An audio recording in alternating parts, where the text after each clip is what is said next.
testing, testing, testing. Hello, everybody. We are live. My name is Andrew, and this is Rocket Future.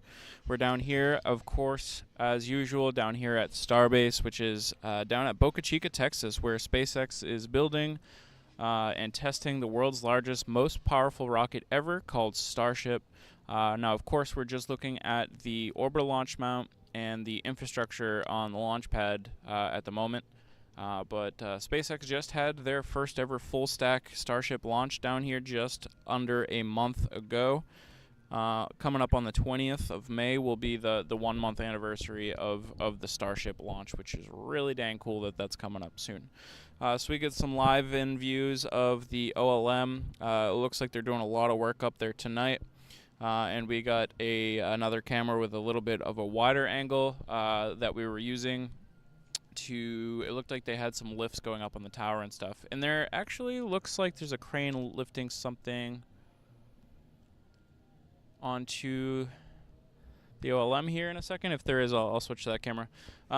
So we're hanging out looking at what's going on in the OLM while we wait for hopefully the arrival of Starship S-25. We believe that SpaceX is rolling Starship S-25 from the Massey's testing facility down here to the launch facility. So if that is the case, we'll get some big, beautiful views of the arrival of Ship 25 here at the launch site. Welcome, everybody. Welcome, Joshua, Shup. Welcome, Michael. Good evening and good morning to you both. I appreciate you stopping in tonight. Of course, we were here last night as well to see that. Actually, let me go wide here for a second. And update this camera because you can see it swinging around. It looks like the camera's actually frozen, so I can fix that.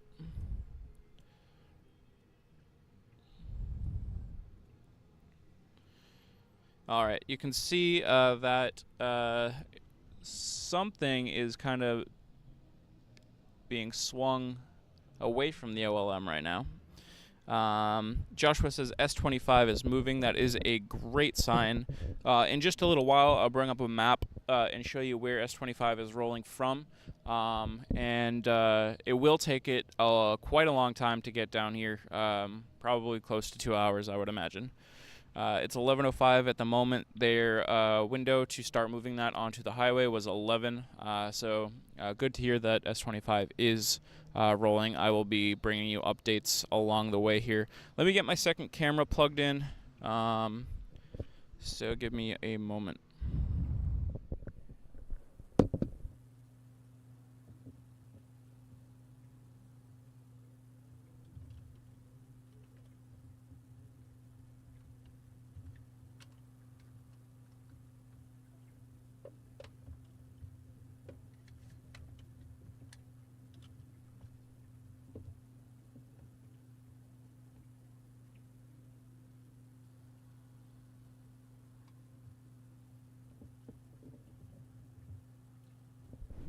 Sorry for the shaky camera. I was just plugging in the power source. So right now, you have a very zoomed in view of the orbital launch mount, and some folks are working on top. You can see all that scaffolding around and those people walking around. Let me zoom out a little bit just to give you a little bit of context of what we're looking at.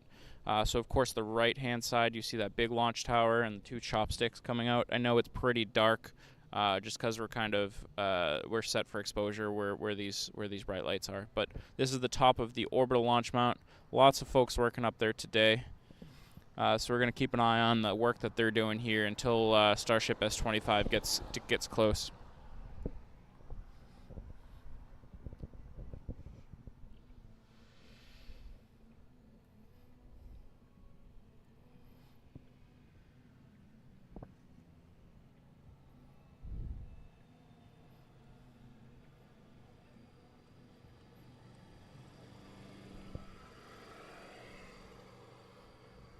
Now, when Starship does arrive, it will be coming down this street right here. This is Highway 4, and it will be going into that gate on the left-hand side. You see that big opening in the wall. That is the gate to the Starship or Starbase launch facility, guarded by good old Starhopper.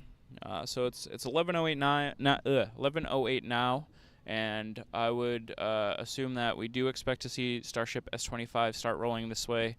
It could be close to 12:30, 1 by the time it gets down here. So we'll have to see. But this is the view that we'll get. It should be a great view. And I will have my second camera posted up so we can get an even better view at the moment that it is turning into the launch complex. Hopefully all of our technology will work with us tonight so we can do that. Any idea why they aborted last night? I am not sure. My guess is it had to do with an issue with the SPMT, or maybe they got stuck for a little while and just weren't sure that they could do it in the time that they had to do it. Not entirely sure. As you can see, that big crane is bringing, lifting something over the OLM right now, or behind the OLM right now. So lots of activity going on over there. I'm a bit tired tonight. You might be able to tell if you were watching and tuning in last night that I might not be as high energy as I was last night. Last night was a late night. And today has been a long day as well, leading into another late night tonight, and I probably won't get home until pretty dang late. But that's okay. I want to make sure that we get these views of Ship 25 arriving. In a little bit, we'll talk about maybe what SpaceX has in store for Starship S-25 and why it could be being rolled down here to the launch complex. But I will get into that in just a little while. Looks like Starlink is cooperating even better with us tonight than it was last night. It was a little bit rough last night. I think I can even bump up our output a little bit. NSF cam just went full potato quality. Oh no. Space Girl Falcon back in the chat here tonight. Welcome, Space Girl Falcon. Welcome. Thank you for hanging out with us here on another hopeful launch. Definitely no launch night. Hopeful rollout night is what I meant to say.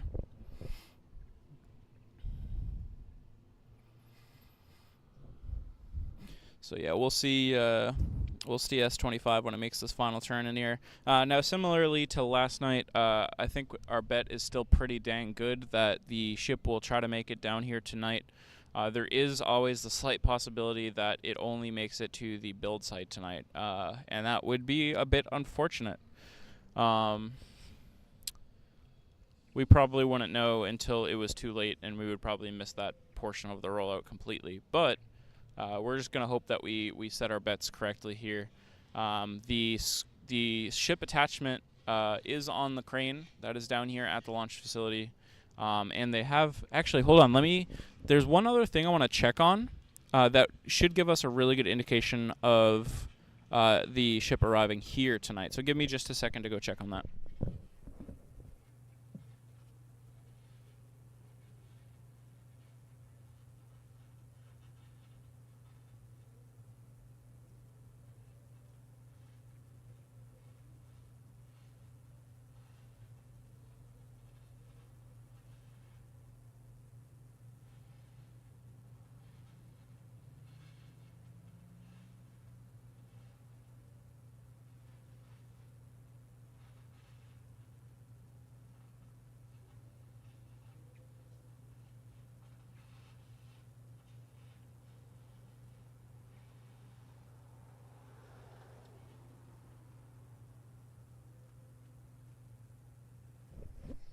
All right, let me kind of clue you into what I'm looking at here.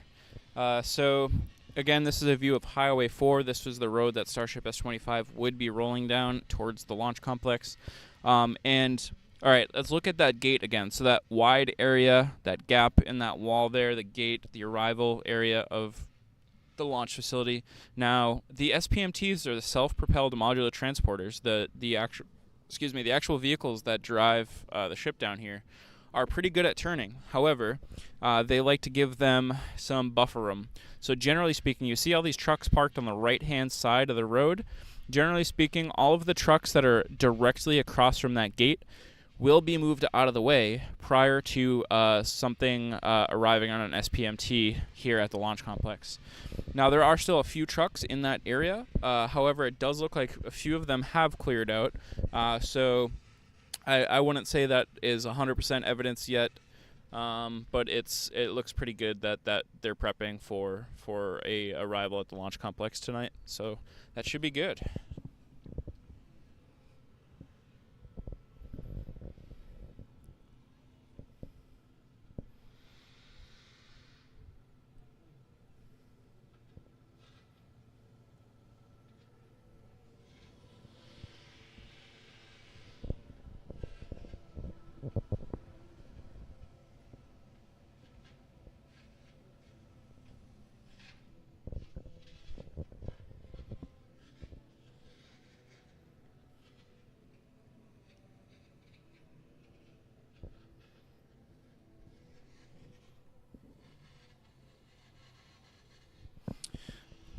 Let me give you a wide angle again of what's happening down here at the OLM. As you can see, a bunch of folks working up on there.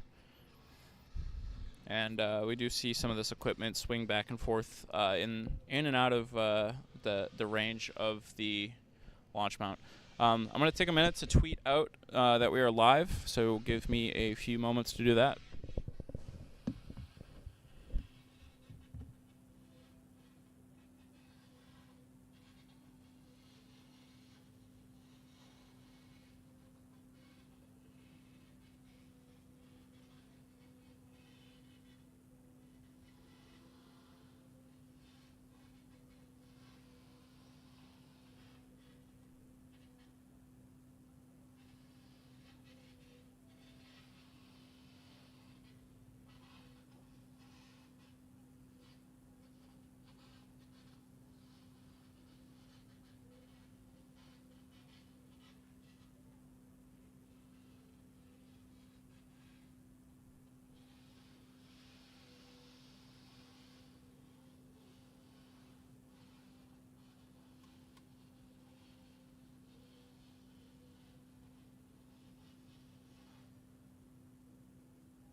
Trying to get that focus just right for you.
All right, the tweet has been sent out.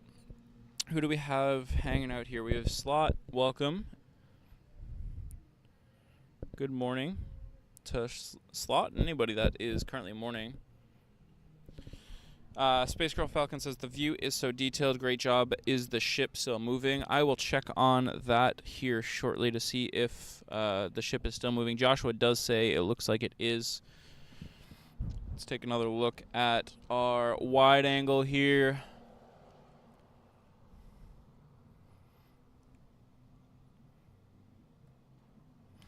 Just to see what else is going on here at the launch complex.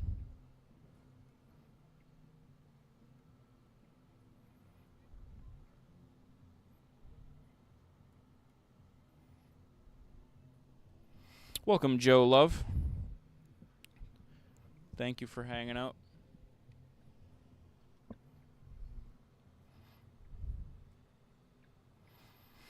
Joe Love says, was out there for launch back on 420. I can't wait to come back again. Hopefully before the summer is over. Not any reason except for it to be soon. Absolutely. You should definitely come back out and see all of the updates that SpaceX has done to the OLM at that point. Hopefully it's looking nice by then. Joshua says, although they should put googly eyes on it so we can see which direction is pointed. I couldn't agree anymore. That would help us tell the orientation of the ship when it's dark out like this.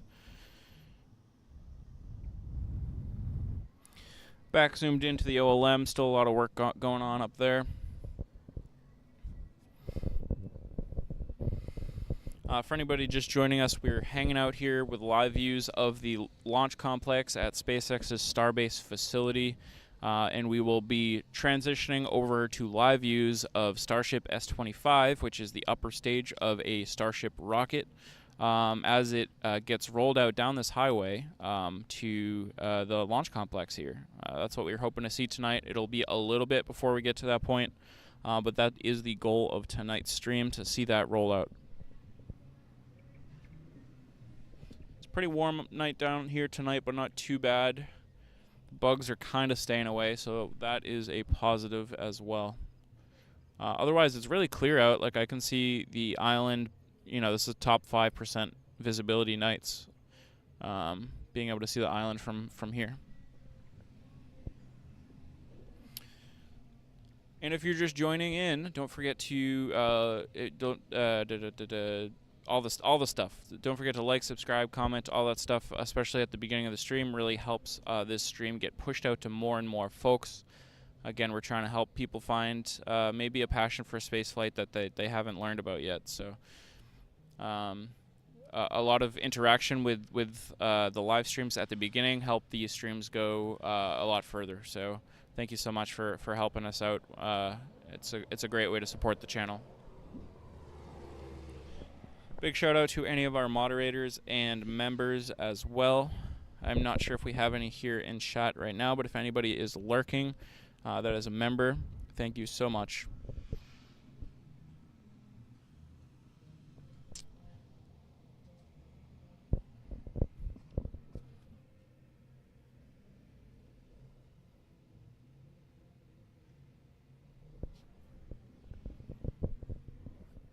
Joe Love says, where are we expecting to see S-25 to go? Surely we're not expecting to be lifted anytime soon, right?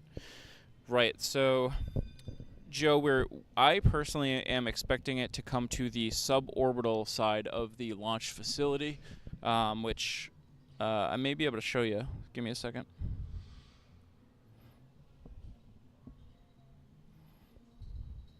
So, of course, what we're looking at now is the orbital launch mount, which is in the orbital side of the launch facility. But where I would expect to see S-25 to go is the suborbital side of the launch complex down here. So I'm just panning one of my cameras around. Give me just a moment.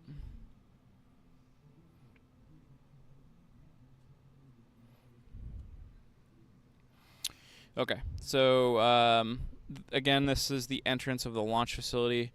And over there near Starhopper, that big silver shiny thing behind that is you can see those big black and white tanks. That is the suborbital tank farm. And just to the left of that, you can see a big gray structure. It kind of almost blends in with the gate of the wall, but it's behind there. That is actually the suborbital launch pad. So this is where they have done a lot of the testing on the Starship upper stage vehicles, cryo tests and static fires and spin primes and all that good stuff. So this is where I am hoping to see Ship 25 make it to tonight. That's a little bit of an educated speculation, educated guess, but I think that is hopefully where it's going to end up.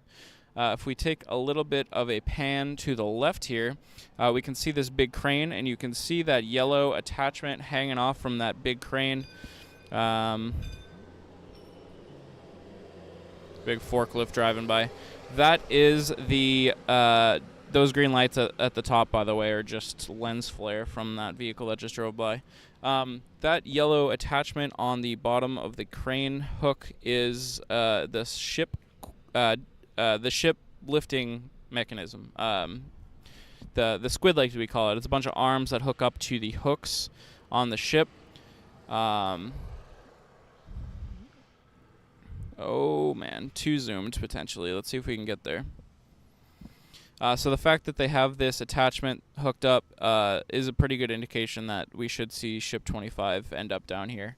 Doesn't necessarily mean that it would happen tonight, but I think it's pretty likely that the ship ends up down here tonight. So back to the launch mount.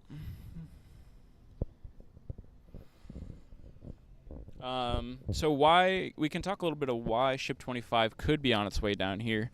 And there's no official word on what the plan is for Ship 25. I personally don't expect to see Ship 25 ever launch. I would expect that it's too similar to Ship 24.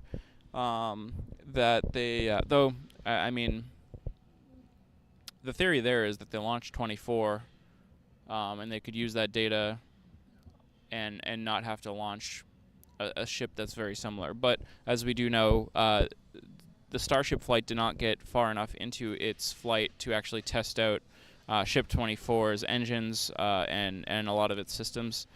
So, I mean, I guess it's possible that Ship 25 could end up launching. But anyway, that's kind of beside the fact. The reason why Ship 25 would be making it down to the launch complex right now would be for some sort of testing. Whether this is testing that they want to do because eventually they want to launch it, or just testing they want to do because it's a vehicle that they have available for testing, not really sure.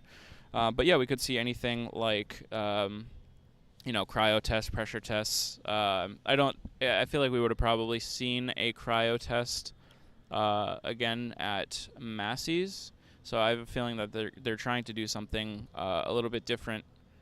Maybe they're going to go into another static fire campaign or something. I'm not entirely sure. We'll have to kind of wait and see. Stephanie B is here. Welcome, Stephanie B from Australia. S24 didn't fly solo, that's for sure.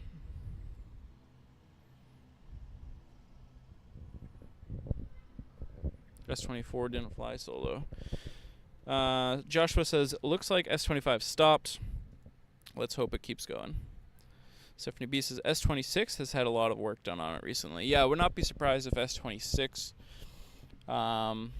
was if we see S26 make it down here eventually for some testing. Joshua Shupp says, I know what happened to the last ship. I know, right? Yeah, S24 definitely didn't. This guy is flying. Why is he flying? Yeah, Starship S24 didn't make it to the point in its flight that it had to engage its engines and all of its systems. So they really weren't able to get all of that data, but that's okay. It was kind of, that wasn't out of the realm of possibilities. So we'll have to see what ship is up next and when they'll eventually be able to get that off the ground. Joshua Shupp says, I spoke too soon. It's on the move again. That is great news. We want to see S25 making constant progress down here towards Boca Chica Beach. And especially when it's near the build site, we're going to just cross our fingers and hope it doesn't pull in there. There's a couple things I will check on as S25 starts making its way closer and closer to the build site. there's preparations that I would expect them to do down here at the launch site if they were expecting to receive S-25 here at the launch site tonight. Now, if time goes by a little bit and Ship 25 is well on its way, and it doesn't look like they've made any of those preparations here at the launch site, then we can consider driving up to the build site and doing a stream from there in case it ends up pulling in there. But I don't know if we're going to be that fortunate to have that type of heads up. So we're just gonna go with our gut here and hang out at the launch site and see what we can figure out. S-26 has no operational payload door. Oh, lights out. There they are.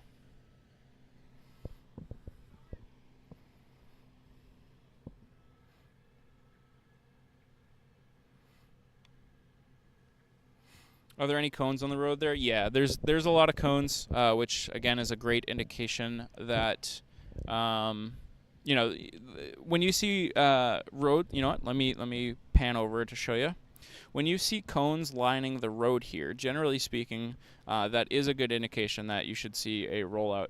That being said, the cones have been here kind of more on a permanent basis after the launch.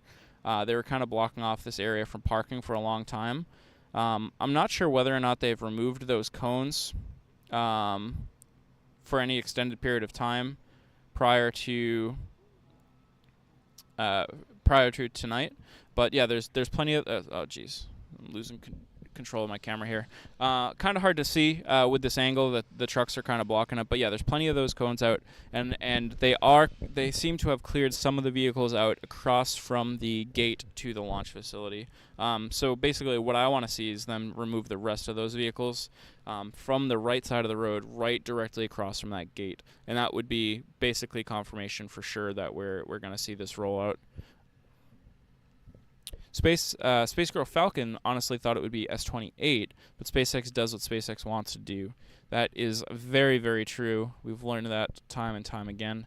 We can take all the best educated speculation guesses we can, and a lot of times the community can be spot on and right, but sometimes they just throw us a curveball that we never would have expected, like the Starship or the booster clamps. Opening up T-minus 10 seconds before launch. I don't think anybody really expected that. That was pretty cool.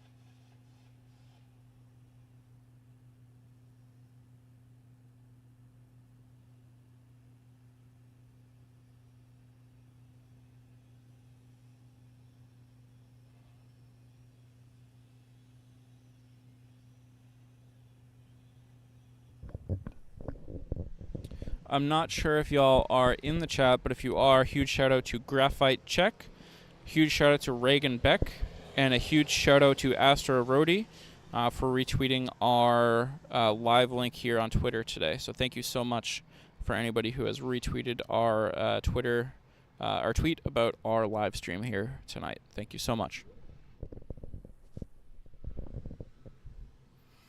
Stephanie B says S-28 isn't finished yet, but it may be able to be in time. Yeah, I don't see that beyond the realm of possibilities. I could for sure see S-28 be completed or at least I think it could be in the running for whatever the next launch attempt is, depending on when it is.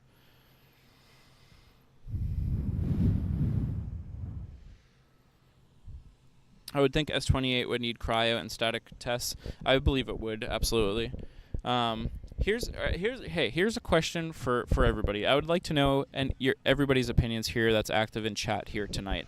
Let's talk a little bit about what we've seen so far as Starship testing and what we expect to see in the future. So let's set the scene a little bit. So obviously we know that the first ever full stack launch of Starship was S-24 in Booster 7. Now S-24 and Booster 7 underwent a very, very rigorous testing campaign. Many cryo tests, many spin primes, static fires, pressure tests, they really spent a lot of time running those vehicles through their testing campaigns, slowly ramping up the static fires from a single engine to, I forget at this point, but it was a single engine to a few engines to 14 engines to 31 engines, and then launch. And there was many other static fires in between those milestones. So there was a lot of static fires on both vehicles. Now here's what we think. Do we think that on the next set of vehicles, let's make just a hypothetical here. If Booster 9 and Ship 28 were the next vehicles, do we think that those will have to undergo the same rigorous testing campaign where they have to do dozens of static fire tests? Or do we think SpaceX is going to be a little bit quicker and use the data that they have from the previous vehicles to expedite the testing campaign? So maybe they only have to do 2 or 3 static fires prior to a launch. Or do you think it'll take the same amount of rigorous testing? I'd like y'all's opinions on that. Let me know what you think.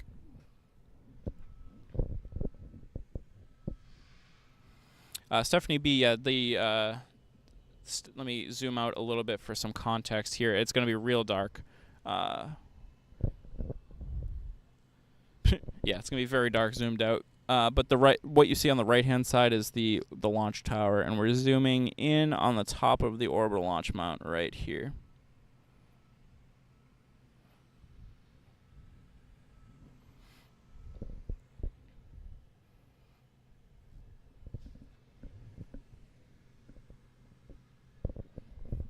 I'm going to actually create a poll. A lot of the previous tests were to test stage 0. Very true. Very true. And I'm curious, I guess the same question goes for that as well.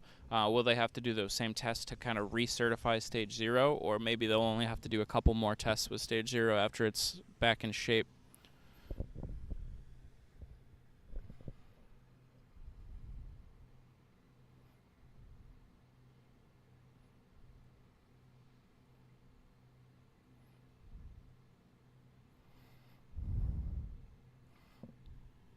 Joshua thinks it's safe to assume each progressive ship will need to be treated as if it was new design, which it probably is. That could be fair. There's enough changes in each vehicle. They may do a rigorous testing campaign on each one. Things like the engine start hardware, right, for sure. Yeah, very important things to do rigorous testing on.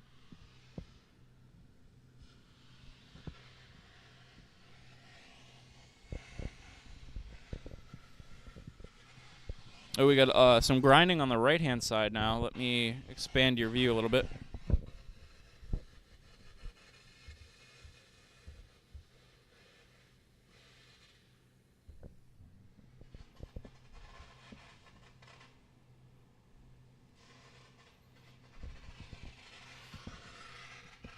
Space Girl Falcon thinks Massey's will play a part, but is S25 compatible with B9 with the newer HPU designs?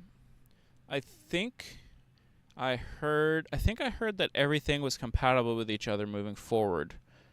But I don't know, maybe I'm misquoting there, but I feel like everything is compatible moving forward.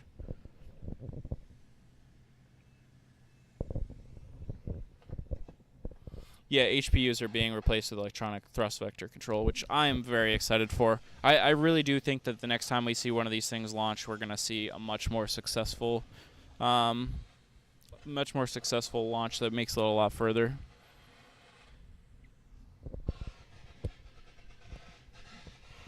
So we got welding in the middle of the OLM. We got grinding on the right-hand side of the OLM.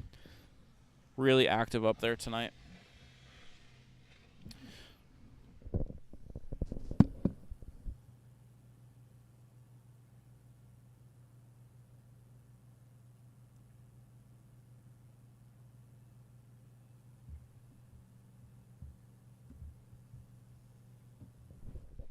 Stephanie B says there's a lot of systems communicating with each other between the booster and the stage 0 during engine start and liftoff. It's crazy how complex stage 0 is.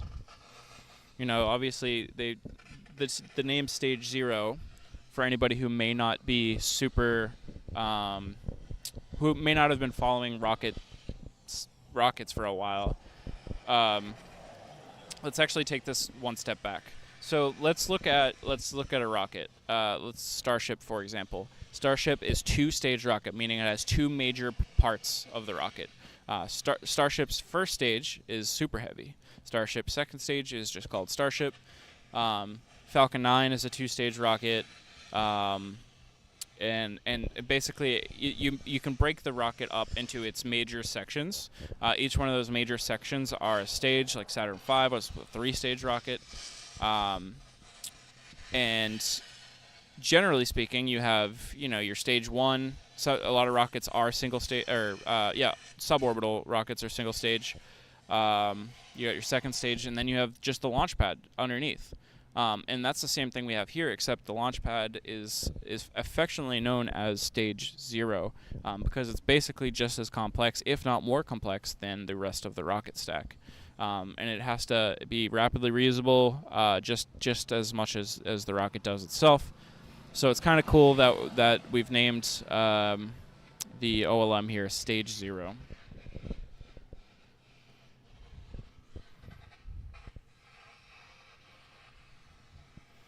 They are compatible, says Stephanie.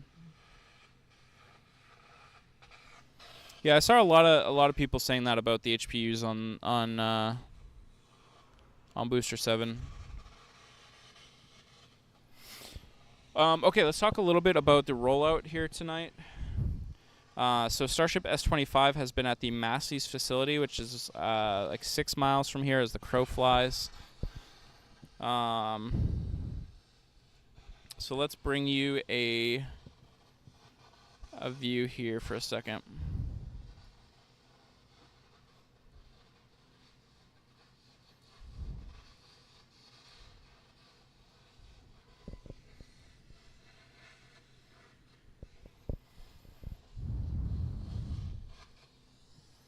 Okay, if you look on the top left of your screen right now, this is the satellite view of the Starbase production site. So that's a couple miles away from where we are right now. Where we are currently is all the way down the street at the launch site. So the Gulf of Mexico is on the right-hand side, and then you see that little green icon for Boca Chica Beach, and then this area that has been built up is the Starbase launch facility.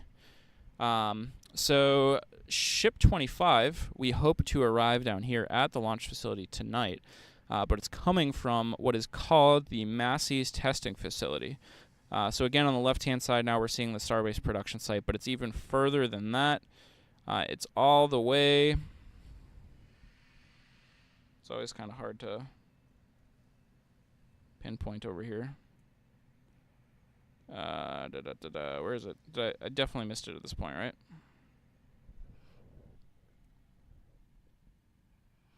Yeah, we're back at the border checkpoint. Okay, here's Massey's. Okay, so you see this this area right here, just on the Rio Grande, the border between U.S. and Mexico. That is the Massey's testing facility. So let's zoom out. So it's going to come down Boca Chica Boulevard, all the way to the beach. So that's the trek that Starship S-25 is making. So up this road here, following this road, see Highway 4. You see that little 4 icon. Past the Ad Astra School, down Boca Chica Boulevard, continuing down Highway 4, Boca Chica Boulevard, passing the production site, hopefully, continuing down the highway and to the launch facility. So it's going to take a bit for it to get down here.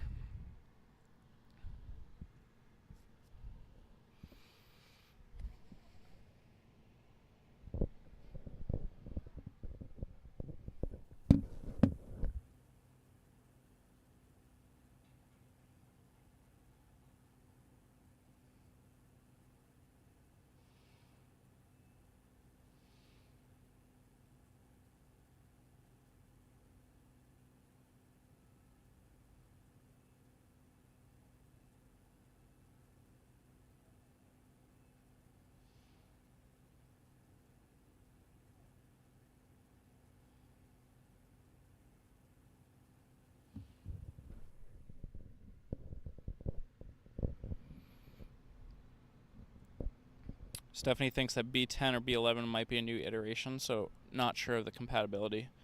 That makes sense.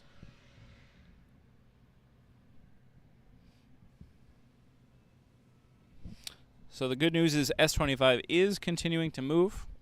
It's just going to be a bit before it gets down here. I'm going to go take another look at the vehicles that are across from the launch facility to see if it looks like they've cleared any more of those out.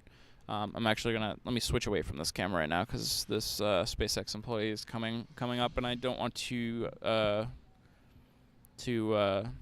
invade his privacy.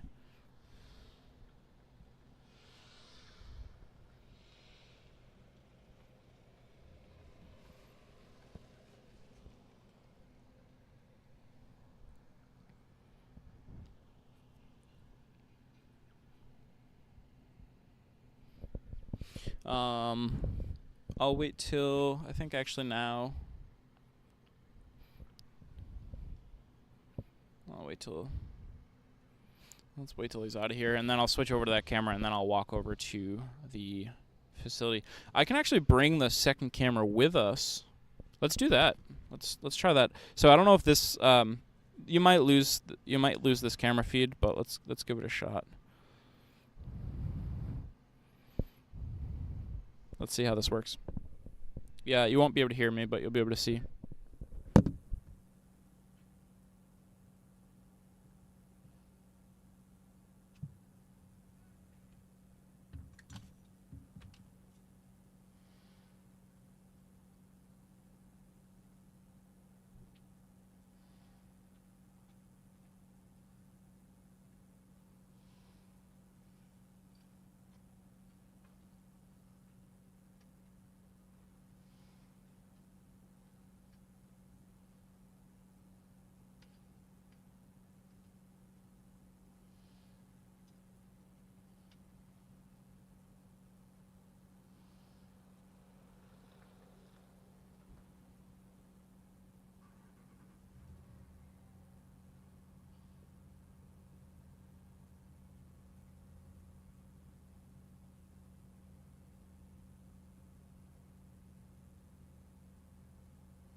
All right, so I just went on for a quick walk. I hope you could have followed me along there. I'm sure the frame rate wasn't good, but I did see good news. It looks like most of the vehicles were cleared out of that area directly across from the entrance to the launch facility.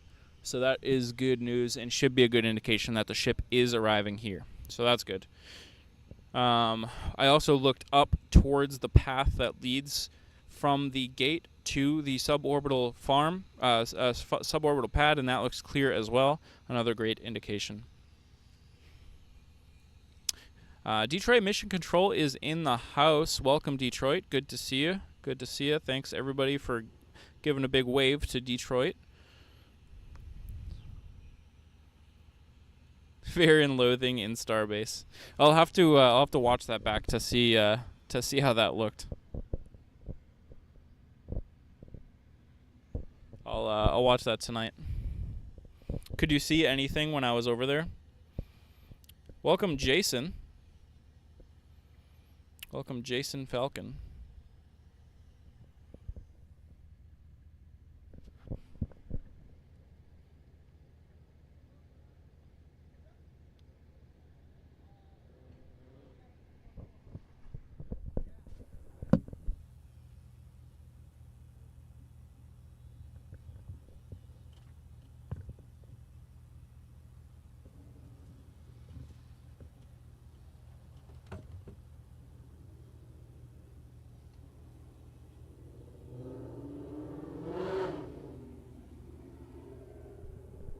Joshua Shupp is reporting that S-25 is still on the move.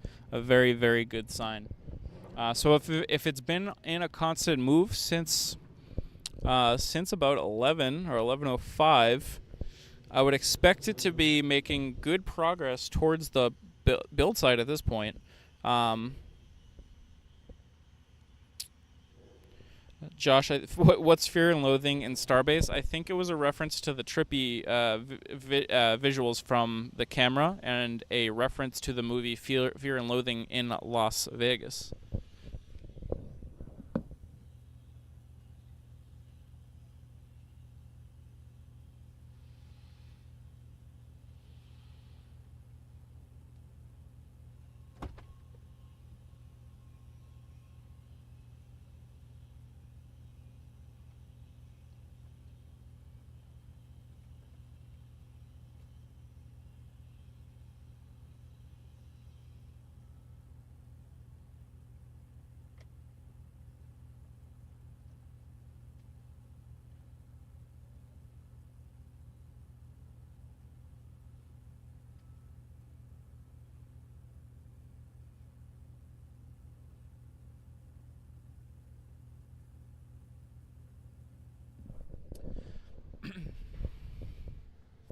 Yep, don't forget to hit that like and subscribe button. Again, it helps us continue to grow this channel and reach more folks like you. It really does help so much.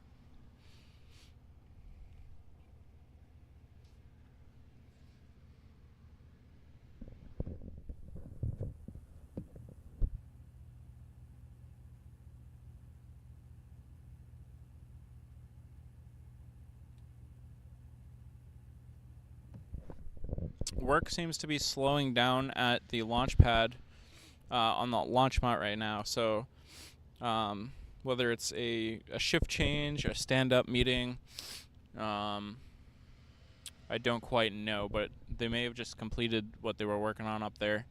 A lot less action going on top of the OLM. I see some action on the quick disconnect, though. Let me bring you up there.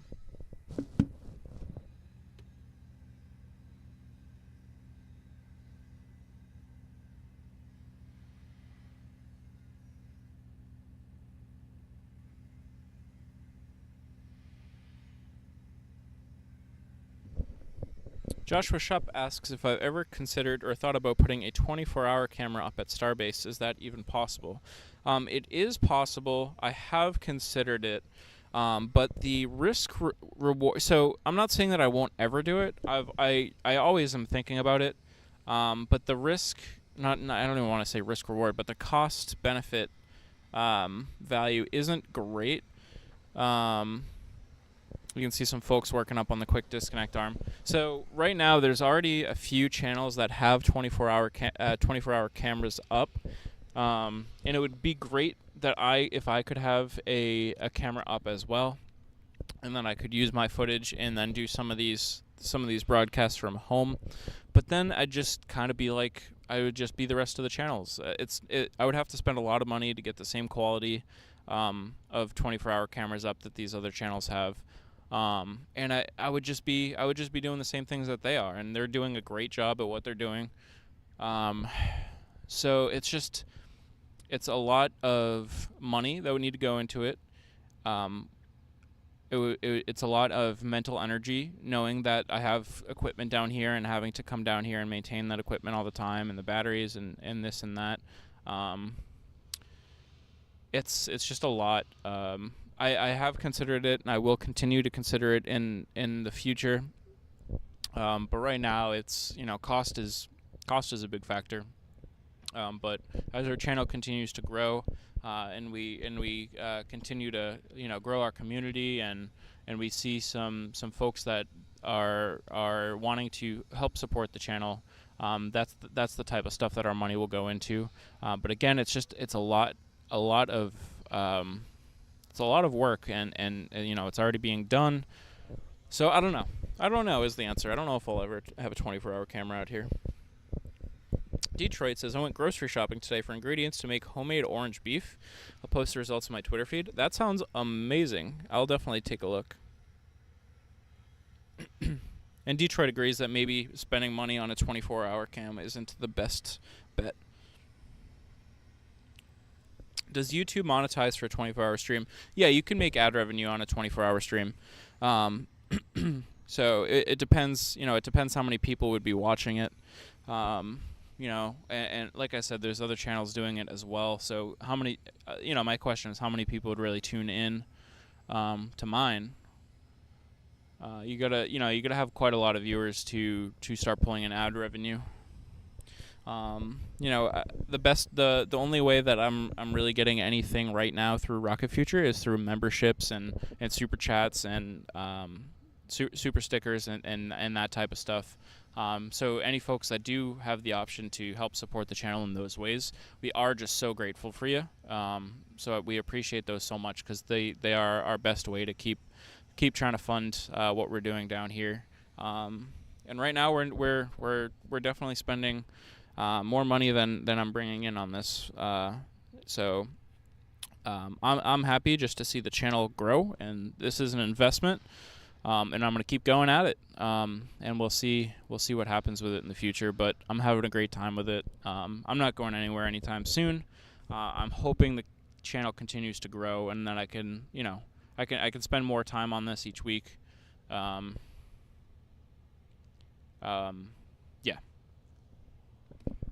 Speaking of which, thank you so much for that super chatters. What is it called when you just send a donation without a chat? But anyway, thank you so much, Detroit Mission Control, for that. That's very generous of you. Thank you.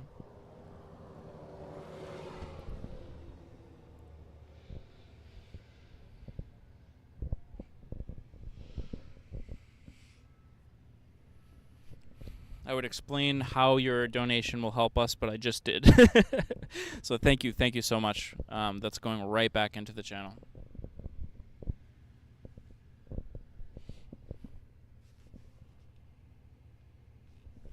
Let me get an update on Starship S25 for y'all.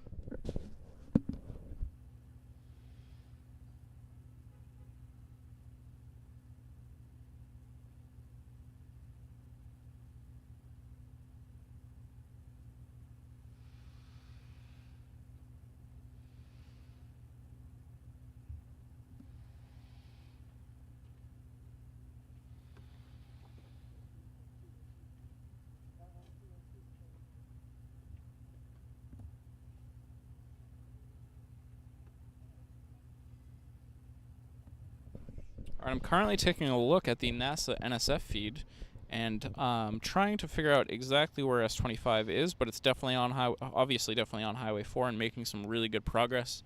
Oh, and Ad Astra with the $20. Thank you so much for that donation. Thank you so much, Ad Astra. That is really generous of you. Thank you so much. Detroit says, keep plugging away at your live commentary feeds, Andrew. Oh, I will. I'm like I said, I'm not going anywhere. I'm going to be down here doing this thing for a little bit, for a while. So I very, very much appreciate anybody that has supported our channel in the past, or anybody who is supporting our channel today, like Detroit and Ad Astra. Thank you so much.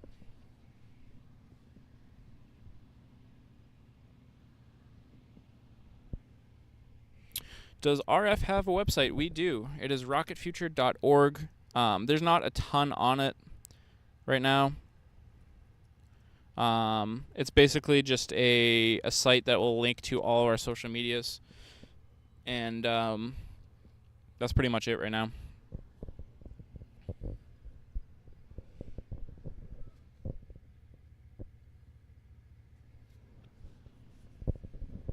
Thank you again, everybody, for supporting the channel tonight.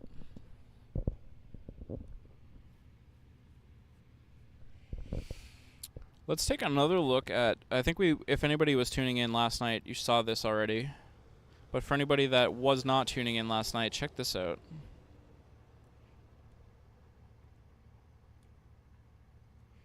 We're going to pan over to the left a little bit.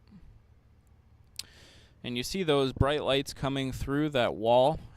That is from concrete or other debris from the launch last month. That's debris flying through those walls and opening up those gaps.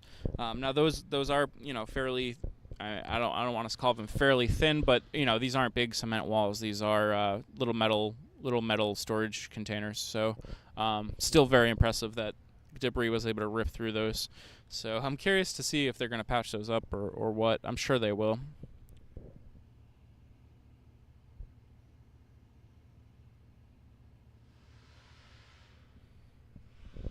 And Stephanie, I just saw that you shared our link on Twitter. So thank you so much for that.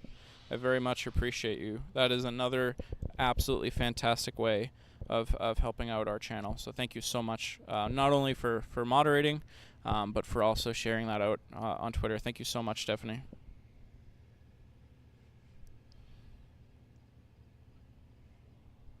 There's some great screenshots you took in there. Good work. That's awesome. I love that.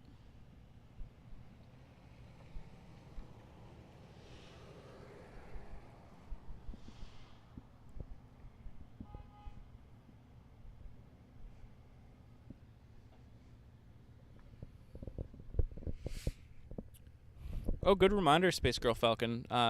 She says, Andrew, this is great. Patreon memberships are great as well. Absolutely. I think I have to reopen a general support tier on, I think that's Chief driving by, a general support tier on Patreon right now. It is great. Detroit says S25 is on the roll. Very good, very good. So we'll see it arriving here in a little bit. So yeah, Patreon is great. So right now, anybody who signs up for our Patreon gets a physical postcard mailed to their actual mailbox every month. Speaking of which, I have to send. I'm overdue on one. I sent out one for launch, but I think I was behind on one. So I have to send those out. So any Patreon members here, I do owe you at least one postcard in addition to the May postcard. So those should be coming. But yeah, we send out a postcard with some photography of Starbase down here. Exclamation point Patreon in the chat. And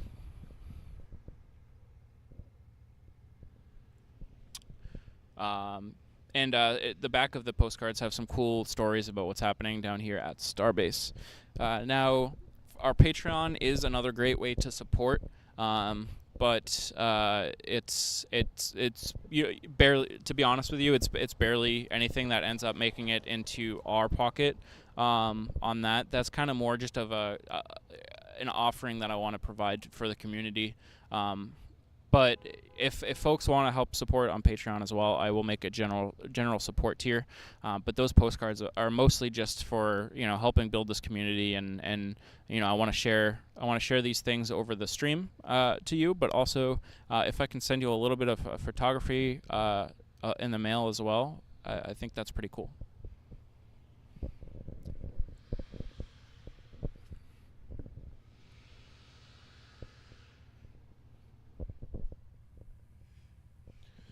All right, so as we wait for ship 25 to make it down here, I'm just kind of panning around my head and trying to see what views we can bring you, because it's still going to be a little bit before ship 25 arrives. Most of the activity on the top of the OLM has slowed down. Let me bring you your view back there just so you can see.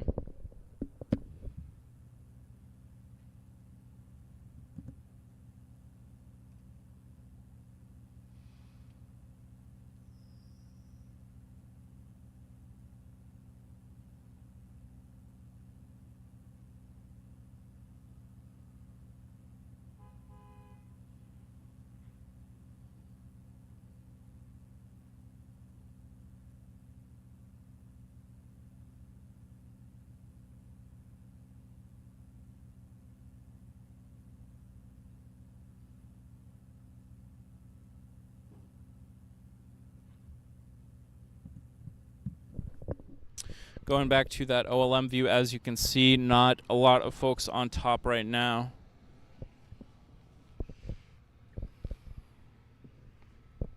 Joshua says, if I need any ideas on my website or artwork, to let Joshua know. I want to see Rocket Future do really well and expose people to the importance of what SpaceX is doing and why. Thank you so much, Joshua. I really appreciate that, and I may take you up on that offer at some point. Yeah, I really appreciate that. I can't think of anything on the top of my head right now, but I will certainly remember that if I come up with any ideas. And if you have any suggestions, I'm more than welcome to. I mean, I'm open to hearing those as well. Lots of beeping going on. Yeah, that's awesome. I very much appreciate that. Thank you. Sometimes the details make a difference. Oh, I agree. Absolutely.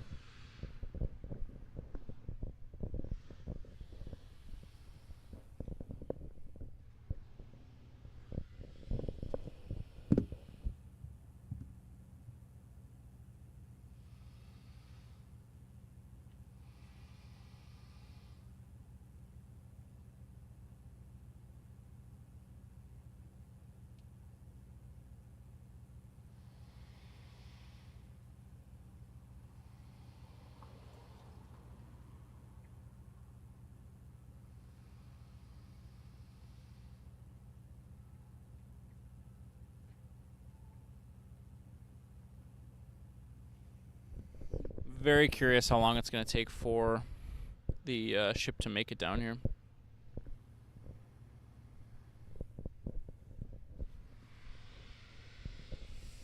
But this is a good time for a quick update. So, just for anybody who's joining. So, if anybody is just joining, my name is Andrew. This is Rocket Future. We're down here at the Starbase launch complex. This is where SpaceX is building and testing the world's largest, most powerful rocket called Starship. We're down here just about as south as you can get in Texas on the Gulf Coast. So we're right on Boca Chica Beach. And today we're bringing you live views of some activity happening at the launch mount. They're making repairs and enhancements after the first launch, which was just under 1 month ago. But the main reason why we're down here, in addition to bringing you views of the OLM and the orbital launch tower and mount, is that we expect a rocket, a second stage Starship rocket, called S-25 or Ship 25 to arrive at the launch facility tonight. So if that's the case, we will get a beautiful, beautiful, gorgeous view, hopefully, of Ship 25 rolling into the complex, which is just on the left side of the screen that you see here. Now, we do struggle with some of these streams at night with these rollouts. because of the lens flare of all of the police vehicles that are driving in with the vehicle. But I think where we're situated in one spot tonight and not rolling with the vehicle, that we get a little bit better of a view. And I will have a second camera angle, which will hopefully give us good views as well. So this should be pretty exciting as the ship starts to get close. But we're still a little ways away from that happening. I think we still got some time. So if you're here in the United States and you got work in the morning, I will give you an honest answer and say we're probably at least still an hour out, I would imagine.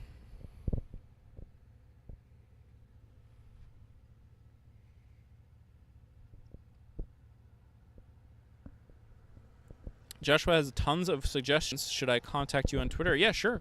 You should be able to DM me on Twitter. Thank you. Oh.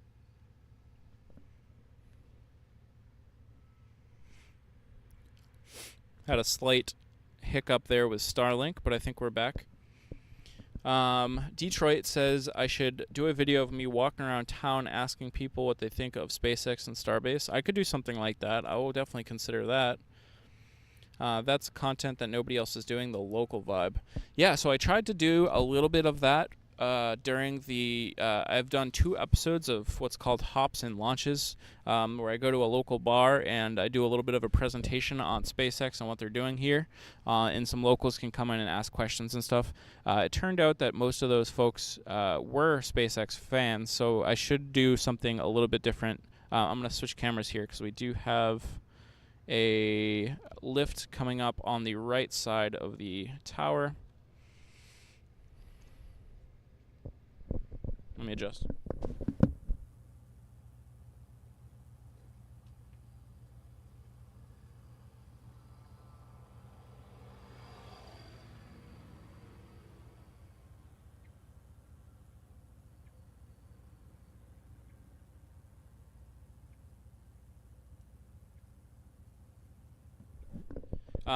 Yeah, great idea. I will definitely consider that, Detroit.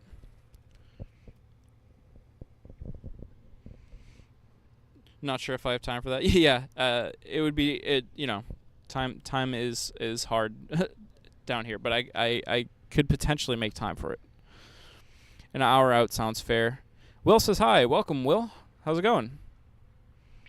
For the record, last time it took them 3 hours to transport S-25 from SY to Massey's.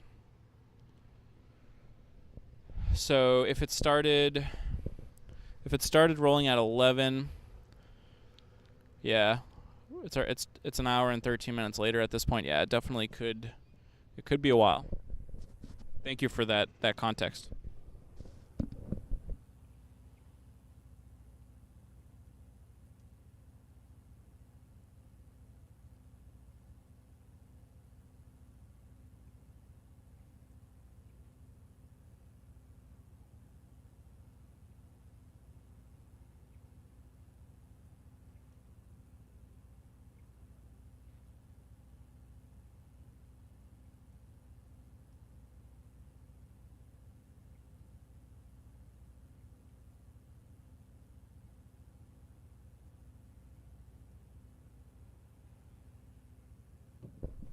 Oh, shipyard.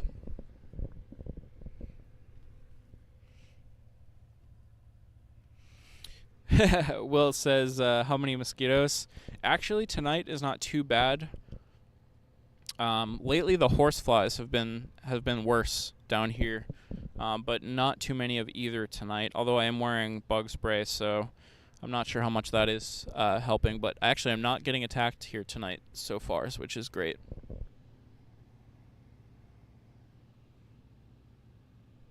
Those folks on that lift are absolutely getting blinded by that FAA light right now.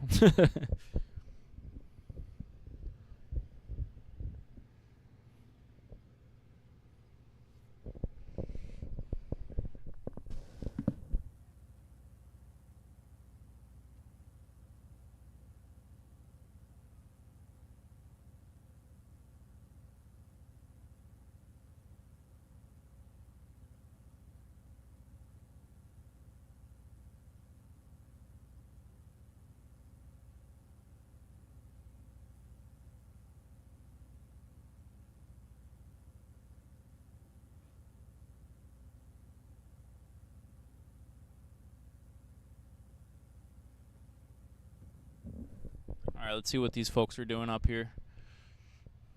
Looks like a person is getting on the lift potentially. So as we know, the elevator is currently broken. So this could be the interim elevator situation. So now that this person is on the lift, let's see if it ends up coming back down. Looks like a second person getting on the lift.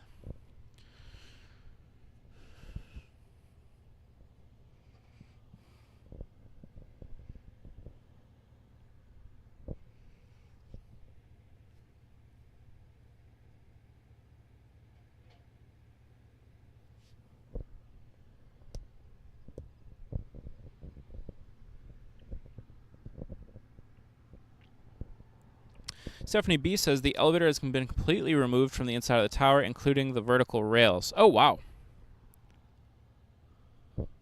Really? Huh. I didn't realize that. That's kind of crazy.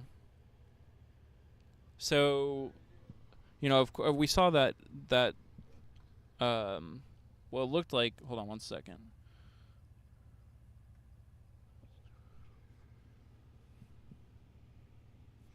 Yeah, before launch day, we saw what looked like something falling down the center of the tower with a lot of spikes. There was some concerns that had to do with the elevator. I think there was some folks that said that was one of the counterweights, the elevator. So I figured that the elevator was still down and that they had to repair it in some way.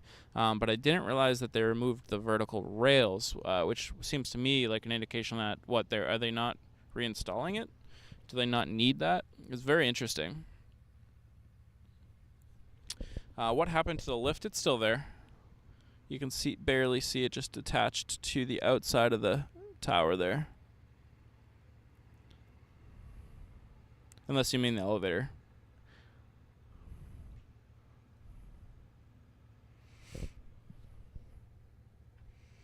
In which I just hopefully what I just said a few minutes ago helps you. So we're waiting patiently to hopefully see Ship 25 arrive here at the launch complex in a little while, potentially an hour or potentially more. There's a ladder type steps on one of the 4 main vertical posts on the tower. And Joshua did mean the elevator. Gotcha.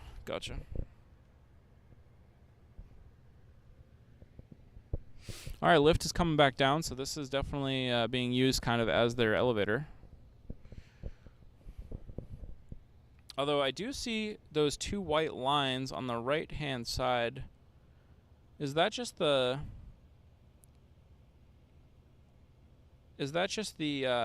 outside of the tower, or are those lines that they're putting up for an exterior elevator? I think that's just the tower, though, right? Interesting.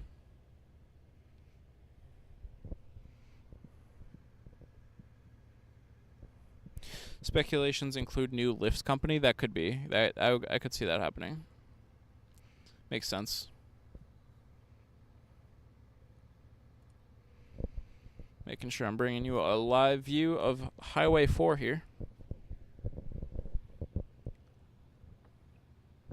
Getting a little bit tired out here. It is currently 12:19 a.m. Central Time. I was out here last night. What time did I leave last night? I don't even remember. It was probably around this time that I left last night, if not a little bit earlier.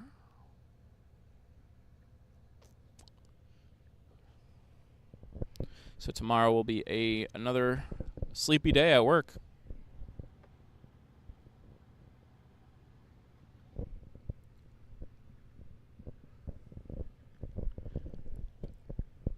At some point in a few, I might just take a sit and a few minutes break of commentary. Maybe in about 10 minutes I will do that.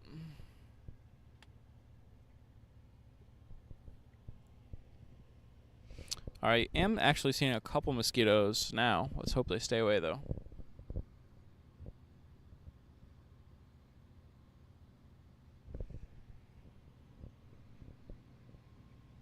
The OLM work still has slowed down. I don't see any more folks on top of the OLM. I don't see those folks that are in the quick disconnect anymore. Those very, very well might be the 2 people that just came down on that lift. Not a lot happening here at all in general right now from our vantage point.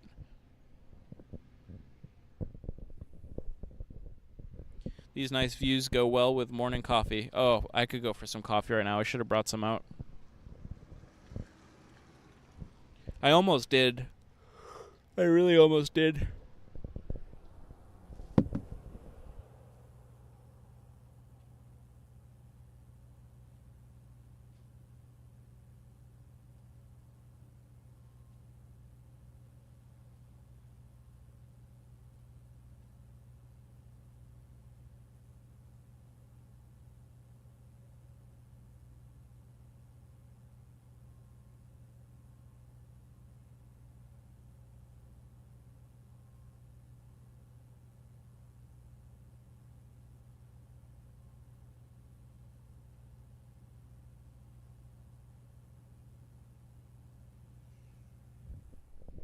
I'm taking a look at the NASA spaceflight feed right now, and they're just panning around, but it's looking like they might be getting pretty close to the build site.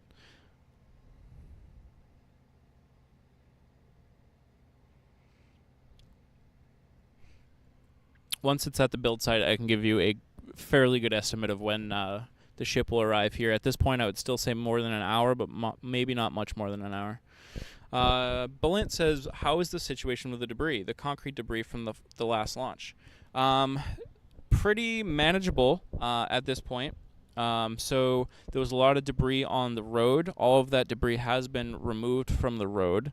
There is still a lot of concrete debris littered around. Littered, I guess, is kind of a strong term, but I think it's an accurate term. Kind of littered around just all of the areas surrounding Starbase. In the dunes and on the flats and everything. But I don't particularly think that those pieces of debris are doing any damage or harming anything. They still have a lot they need to fix up down here at the launch facility. I can pan over one more time to the holes that are in this storage container here with the wall that makes up the outer wall of the launch complex. So there's still a lot of damage that they need to fix. And the tank farm has some damage still, as we know that now that the tank farm might actually become a horizontal tank farm instead of a vertical tank farm. So a lot of stuff for them to do related to debris management prior to the next launch. Who knows what they will or won't do prior to the next launch. They might still launch with the current tank farm configuration and everything. We just don't know. We'll have to just wait and see. So yeah, the concrete debris is off the road and into just kind of the off the beaten path, I guess you could say, just kind of around the outside of around the dunes and everything. Can they use the Fondag to fill the craters in the road? That road could use all the help it could get. Oh man, the road is in really, really, really rough shape, and it needs a lot of love. The good news is they are actually finally making a lot of good progress on it. They are very, I guess you could say, very slowly sectioning off the road a little bit at a time and moving further and further northwest up Highway 4. So there's a lot of the road that has been repaired already. I would say in the next couple months they might actually get all the way up to the Massey's area, and then that's the worst of it. The rest of the road after that is not perfect, but not as bad. I'd say they've already done a third of the most impacted piece of the road. So like a third of the worst part of the road is fixed already. So they're making progress. Have I seen any vehicles do cleanup? I haven't seen any vehicles do cleanup other than those first couple days when there was like bulldozers and stuff clearing out this road. But I have been a part of some of the beach cleanups down here where we've gone up and helped clean out some of the rebar and foam that has made it out into the dunes. So the dunes are looking a lot cleaner now. The concrete, we don't really spend a lot of effort on moving the concrete, just because I really don't think it's hurting anything being out there. It's just kind of like the rebar and stuff that we move. So a lot of that has been cleaned up. Jason Falcon says, I'm going to sleep. Tomorrow I'll be watching landing. Was the Falcon 9 named after me? When I seen Jason 1 and the Falcon 9 take off on my birthday, it's super ironic if not. That's funny. That's your real name, Jason? That's cool. That's a really cool name.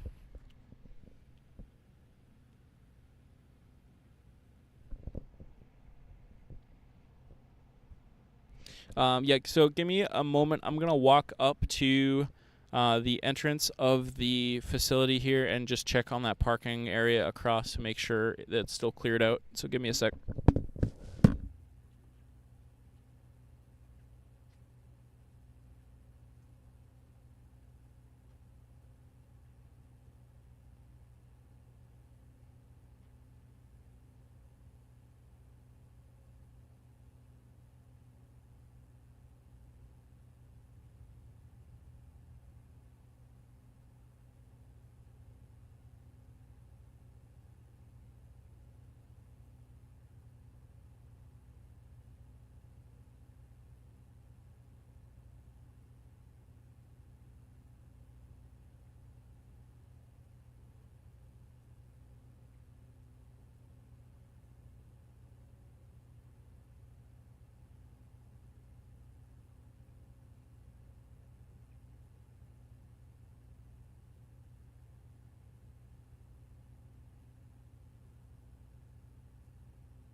All right, so the good news is that area is still cleared out, aside from one vehicle.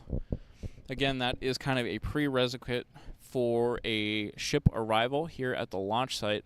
So that is pretty good evidence that I've chosen the right location, that the ship should be arriving here and not just at the build site. But we'll have to see. We won't get confirmation until it's there or here. So Joshua is named after a tree. Joshua Tree.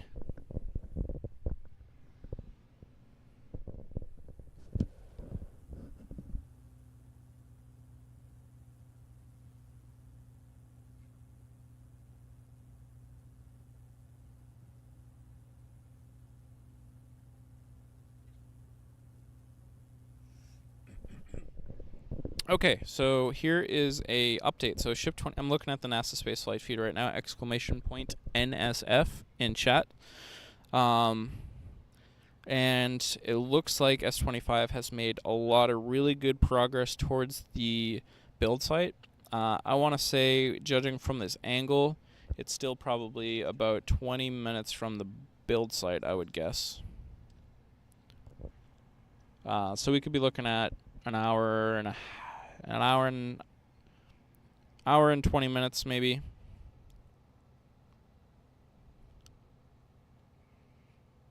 I would say anywhere 50 minutes, 50 minutes to an hour and a half. It looks like we all saw that update at the same time. Thank you, Detroit and Stephanie. And Joshua. we all picked that out at the exact moment. That's funny.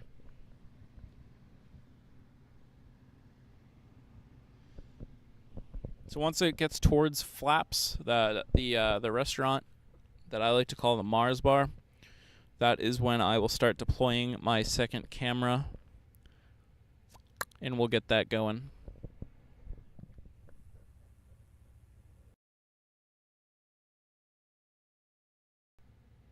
Testing. For a second, I thought I just heard my own voice come out of my speakers here.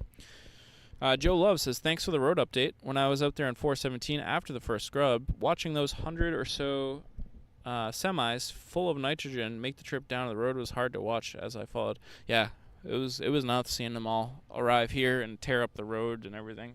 Those trucks do some good, really put the road to work. I think that's why we see the road in the condition it is. We just have these really, really heavy trucks and all of the traffic that goes to and from Starbase each day.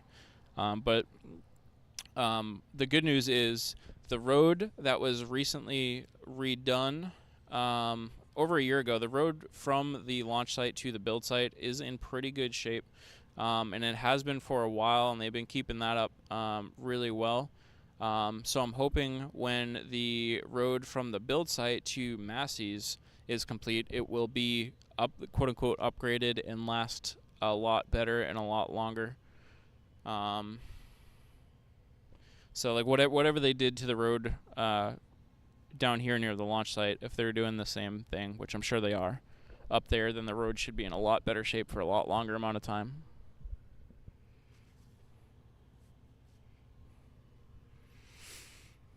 Detroit Mission Control says, go team. And Stephanie says 5x5.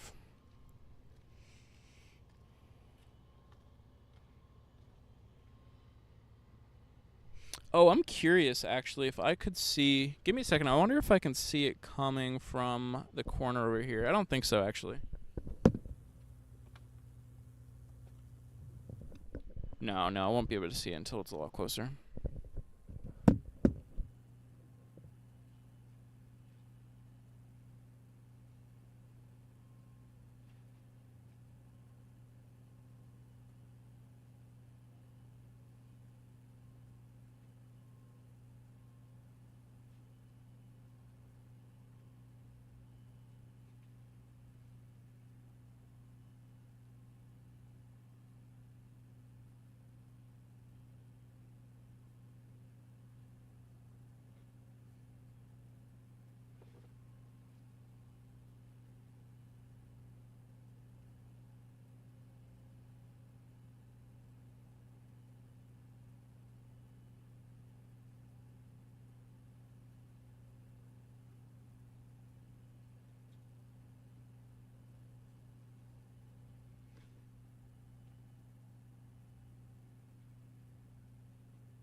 I'm really excited for bed after this. I'm trying to think what meetings I have tomorrow and what time I can sleep in until.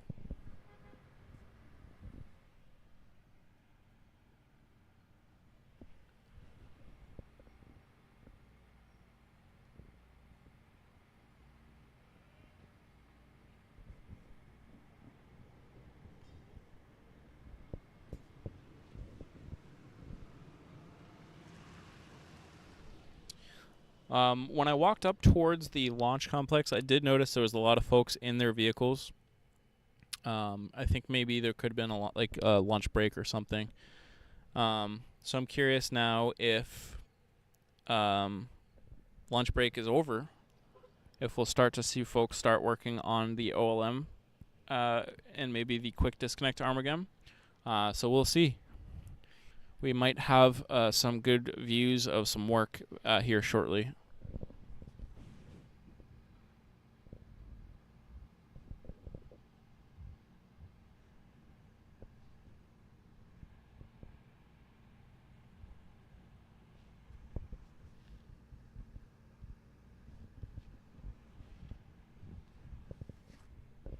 Joshua says, don't say sleep. I know. Every time I say sleep, I yawn. I really should have brought some coffee out here. If anybody has any SpaceX friends, tell them to bring out a hot cup of coffee.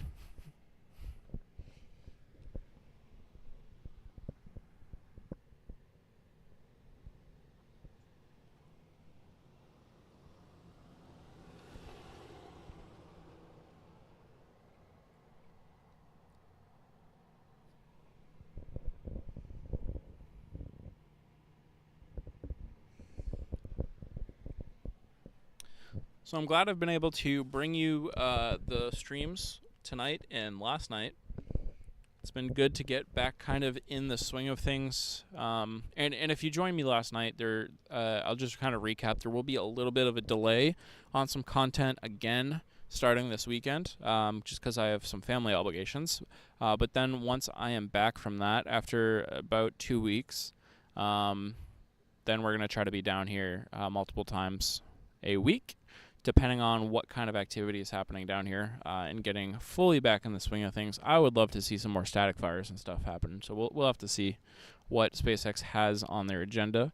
But June, we're back in full swing in June.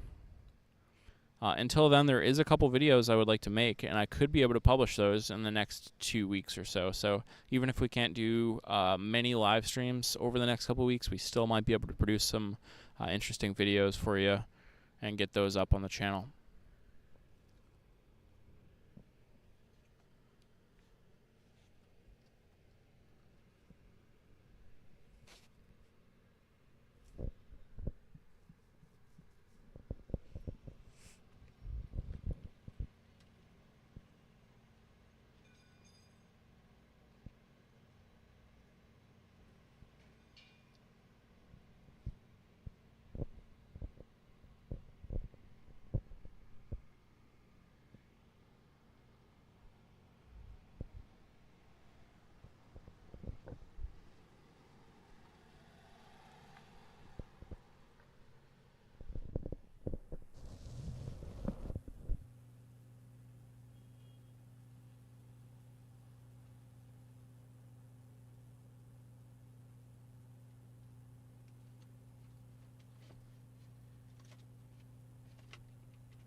Now the question is going to be, when the time comes for me to deploy the second camera over near the gate of the launch facility, what am I going to set my exposure settings to?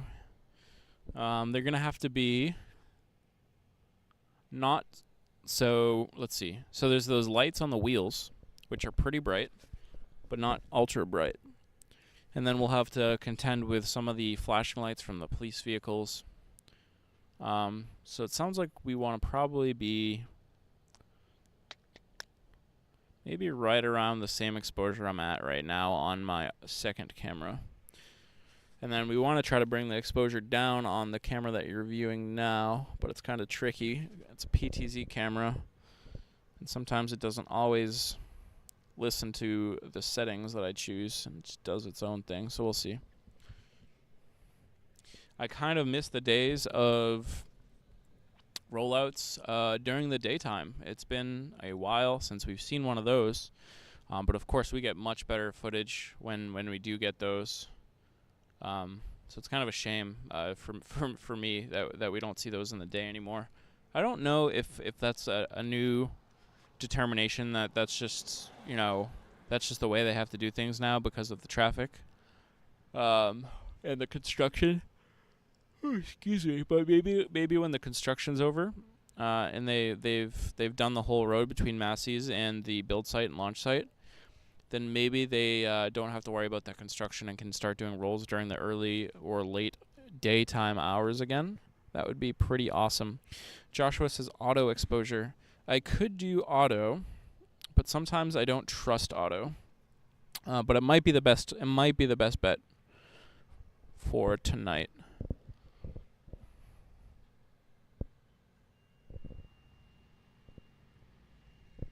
Oh, hey, look on the left-hand side. That crane is lowering the ship connection. I don't know if that's a good sign, a bad sign, or an indifferent sign.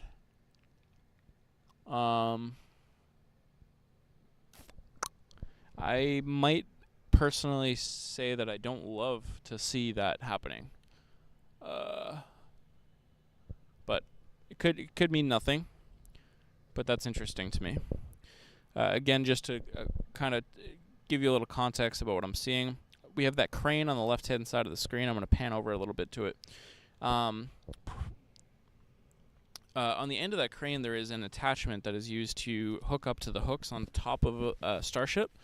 And that was raised up in what looked like a position to receive a Starship, hook up to it, and then put it on one of the orbital suborbital launch mounts. That was great. That was a great indication for what we were going to see tonight. However, now they're lowering that connection down. So maybe they just want to check it out. I'm not really sure. But it was pretty much already in the state that I wanted to see it in, so the fact that it's lowered down is a little bit weird. Maybe they need to adjust something. Yeah, it could be.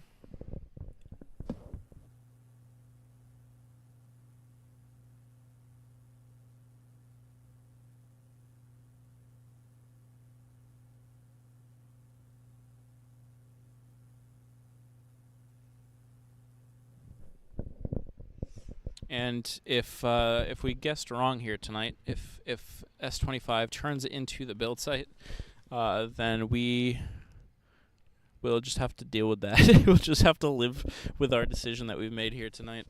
That would be unfortunate, but it is what it is.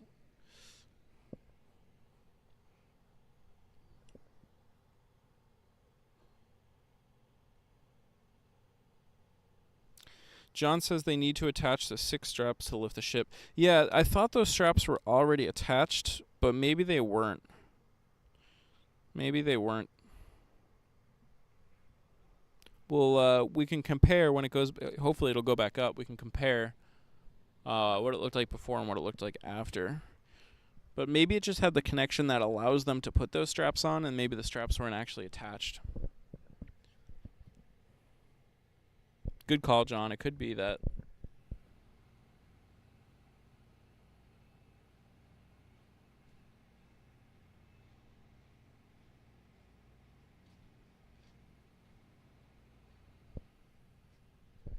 Checking in on the NSF feed, it looks like the ship is really, really close to the build site now. So I think, I probably said about 15 minutes ago that it could have been 20 minutes away from the build site, and I think that was probably about spot on. It should be passing the build site in about 5 minutes. And Detroit Mission Control says the lifting squid. Right. Yeah, so if it goes back up and we see that squid, then that's good.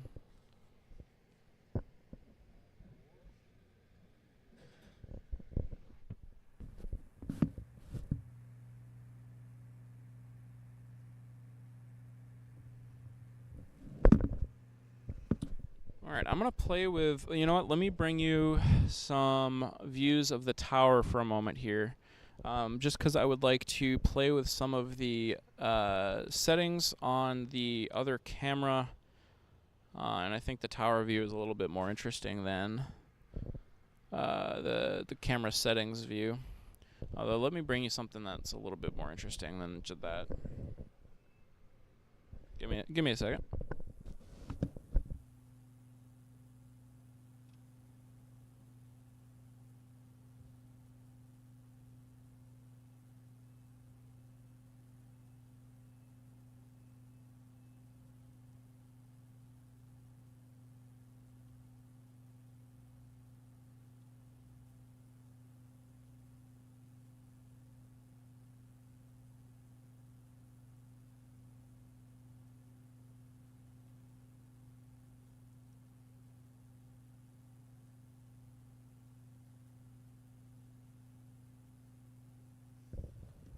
Alright, this way you have a view of the orbital launch mount, and if any folks start working up there again, you can call it out in chat.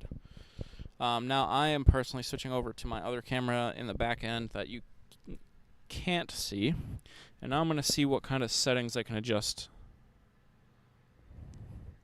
for this arrival of Ship 25.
I think I switched to manual exposure on the other camera, and now I'm having trouble getting it back to auto.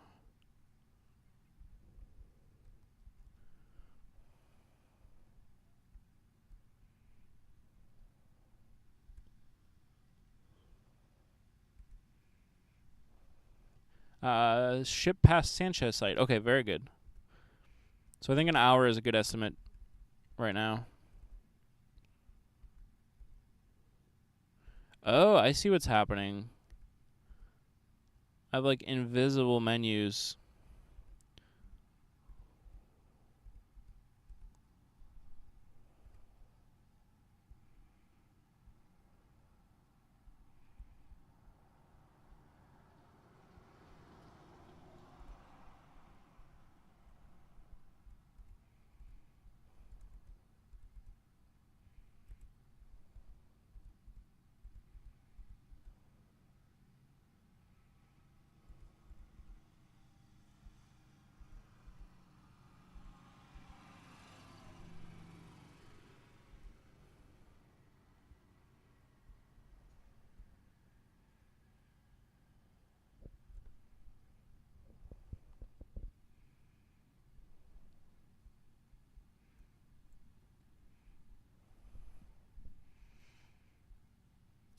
Stephanie, I see you thanking John. Was that just for the info, or did I miss something? I just want to make sure I didn't miss something else. But yes, thank you, John, for the info. But if there's something else that I missed, please let me know. Let's see, exposure. All right, let's go back to automatic.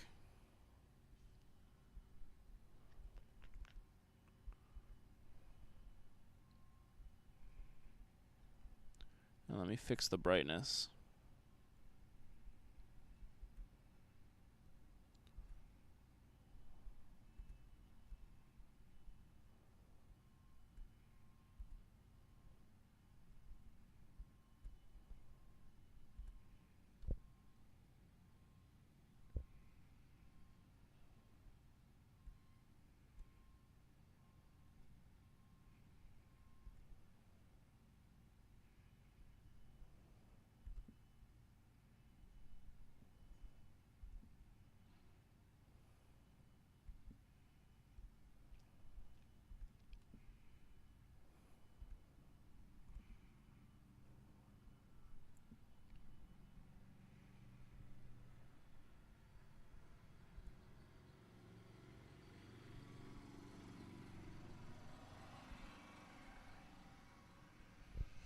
And Jason's back in chat here saying, yes, my name is Jason Falcon. Thanks for that comment. My favorite launch was at night, and the sun could see the round ice burning while in space. Good night, mission control. Very, very cool. That's awesome to hear. Have a great night, and thank you so much, Jason. Joshua says, I think I see a drone up on the NSF feed. Okay, gotcha. So the moment of truth here, folks, is coming up to make sure that S25 rolls past the build site. Let's hope so. And y'all will just have to forgive me if it doesn't.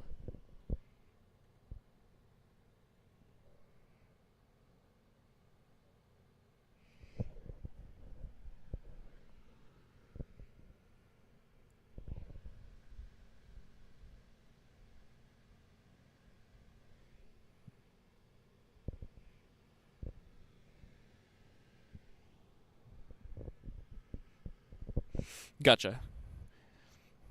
Thank you, Stephanie. Yeah, I just wanted to make sure that I didn't miss like an alert or something on my side.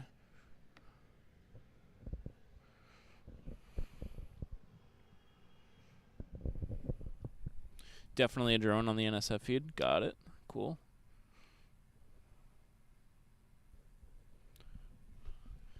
I'm gonna angle this camera a little bit.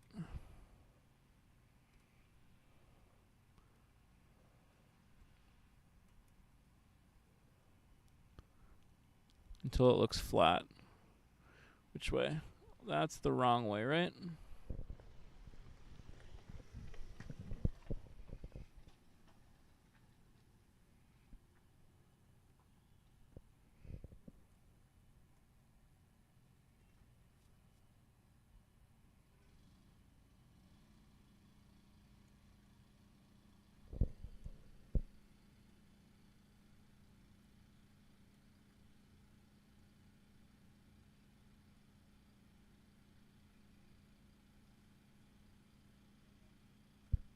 think that looks decent.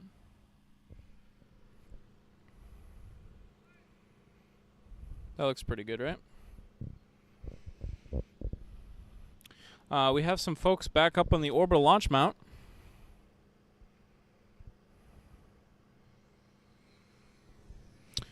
So I think I was right. I think there was just a little bit of a lunch break there. Dinner break, whatever you might call this meal.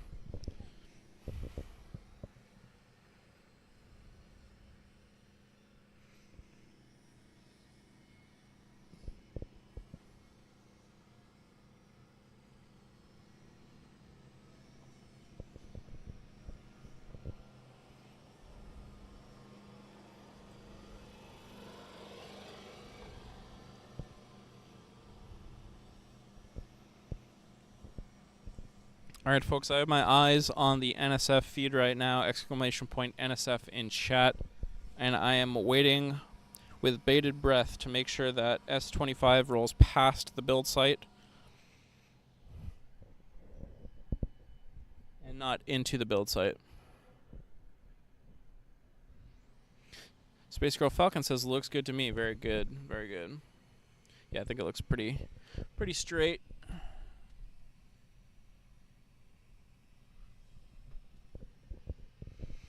Wonder why they have a drone up.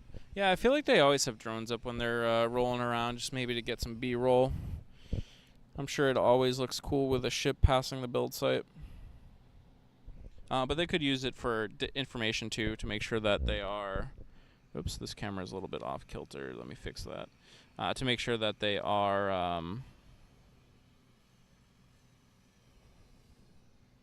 I don't know. I actually don't... I can't imagine what they might be using the drone for that would be information-wise.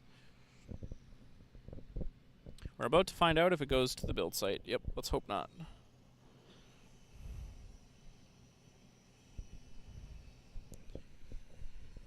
You guys would be waiting up with me for nothing.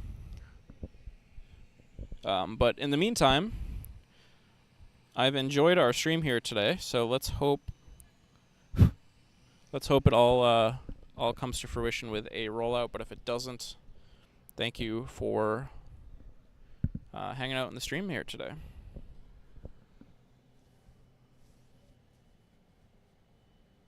So far, it's continuing forward. Why do they have a drone up? Because they can, LOL. Basically, that's basically what I'm thinking.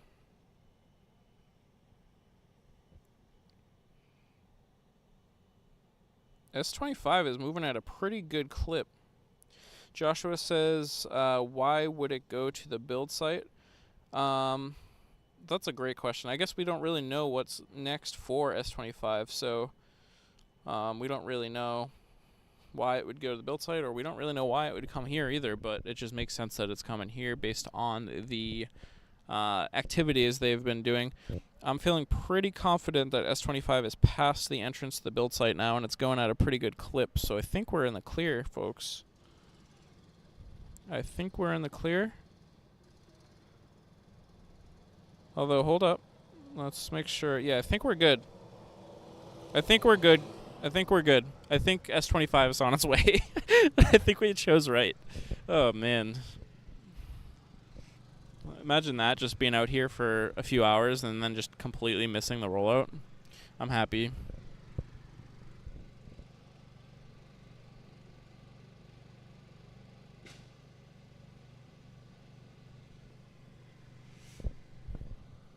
Okay, so now we are under an hour, folks. We are under 1 hour, as long as everything goes according to plan, until the Starship S25 rolls down this highway right in front of us like we see in this view here. Space Girl Falcon says, we enjoy this channel. Thank you so much. We enjoy your company as well. Let me give you a quick update on that location. So we looked at this earlier. So look at the top left-hand side of your screen. This is Google Maps satellite imagery. You can see Boca Chica Boca Chica Beach on the right, and then the launch facility, which is, you can see the title of the launch facility going to blue and then white. So that's where we're at. We are right. Let me actually show you exactly where we are.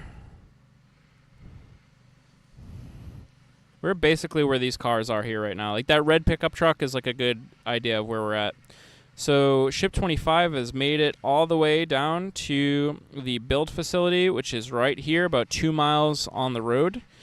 So now S25 has to go from this facility up this road, around this bend, down Highway 4, around that bend, and then it arrives here. And it should be just about an hour or less. Hey to all, bit late, but just in time. Welcome, Andras. You are just in time. You're actually a little bit early still for any for the actual roll in to the launch facility.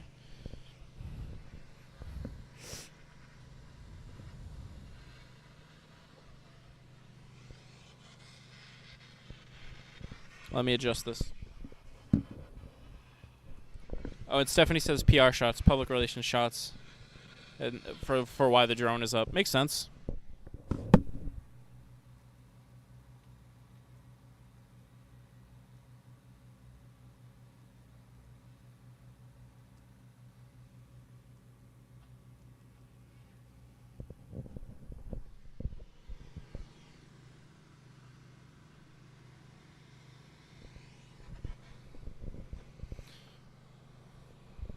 Confirm past the entry gate on R2 cam. Very good. That's what we like to see here. We chose correctly. Okay, so there's a couple things I need to do. An hour can go by really fast, so what I'm going to start doing is start prepping everything that I need. So first and foremost, I need to get my second tripod out, so give me a few moments here.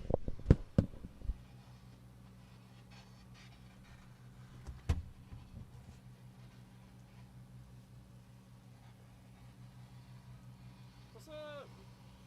How goes it? I'm excited that this thing's finally gonna make it down here. Good stuff, good stuff. How's your day been? Going. Yeah. Long day? Yeah.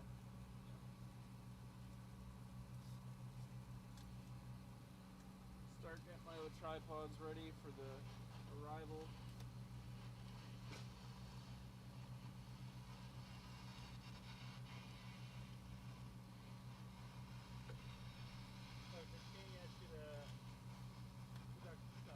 Yeah, probably take another hour or so. Yeah. A little less, probably. Yeah. I need...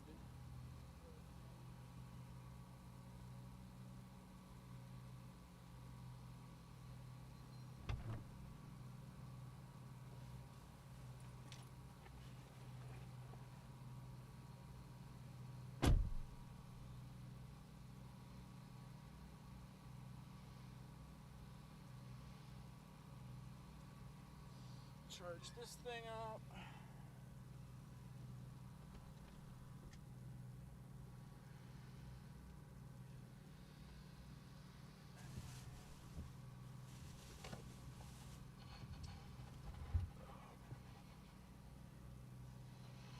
Chief still down there?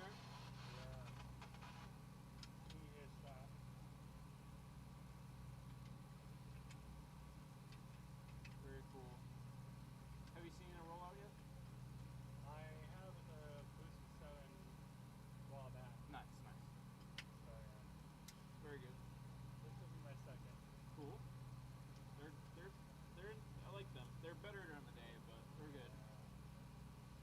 I don't know if we'll ever see those again.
Let's see. Joshua says, oh, the drone is going up and down the road. It might be looking for obstructions. Oh, that's kind of cool. That would be a nice use of it. Space Girl Falcon says, the Friends Space Fam is amazing. Absolutely. Such a good crew down here. I love it. I might reset this camera. This camera's kind of freaking out a little bit. Yeah, let me reset this one.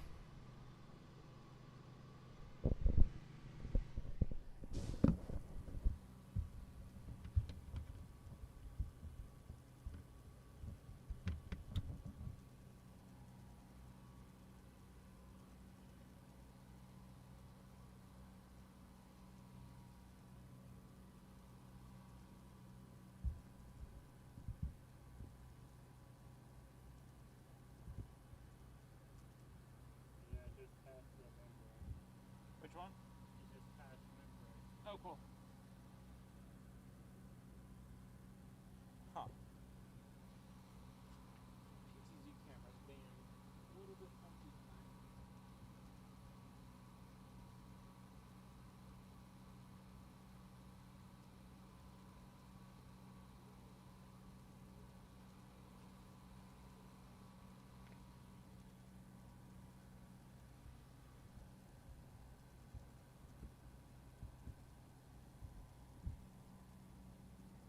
Yeah, I think once it makes it to flaps, I'll probably try to bring this camera down a little bit, place it up there.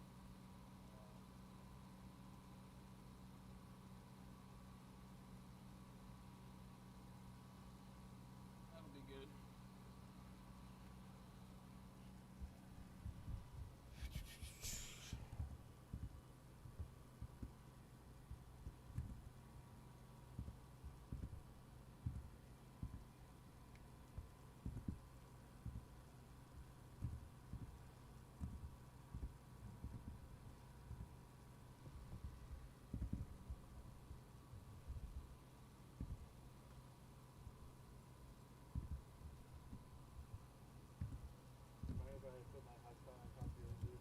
Nope, don't mind at all.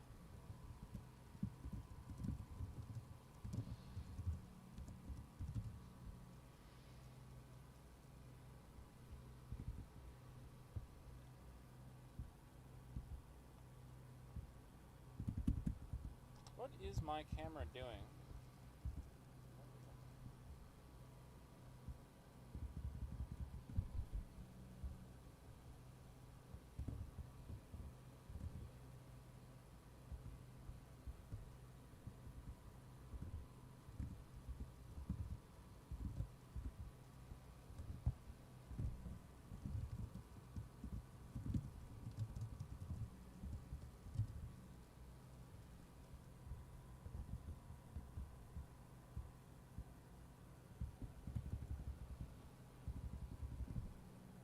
I'm actually going to reset that one more time. Pretty good.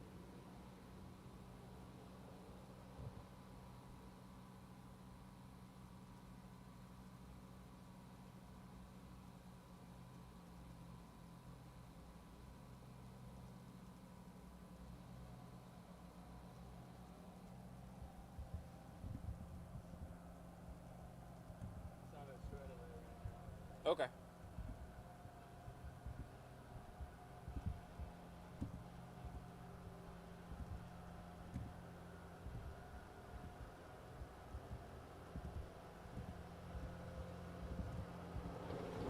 Whoa.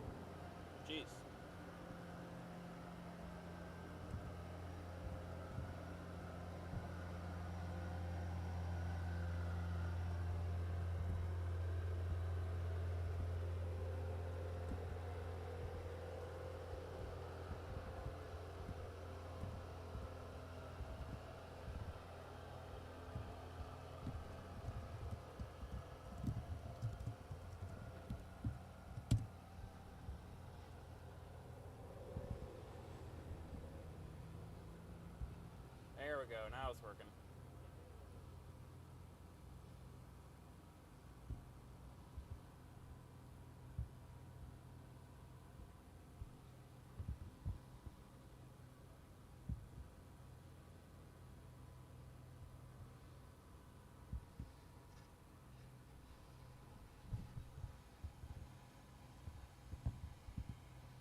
All right, so S-25 continues to make its way down Highway 4 toward Ship 25.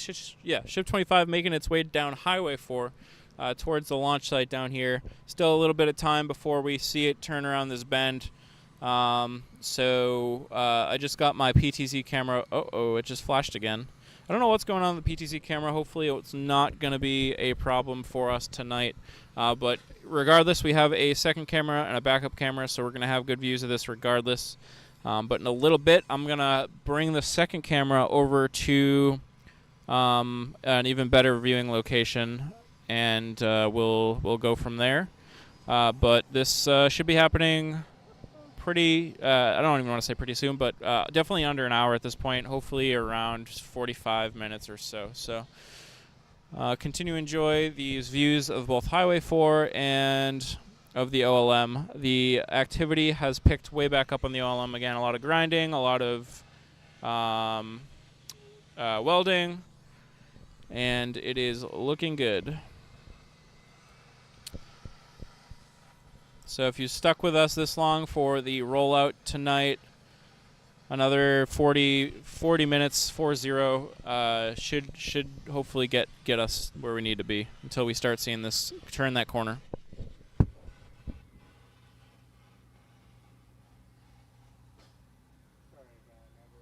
Oh no, you're fine. You're good. I think even if you were right in front of it, it would just be above it, I think. No, you're good.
Just checking in with the NSF feed, seeing exactly where the ship currently is.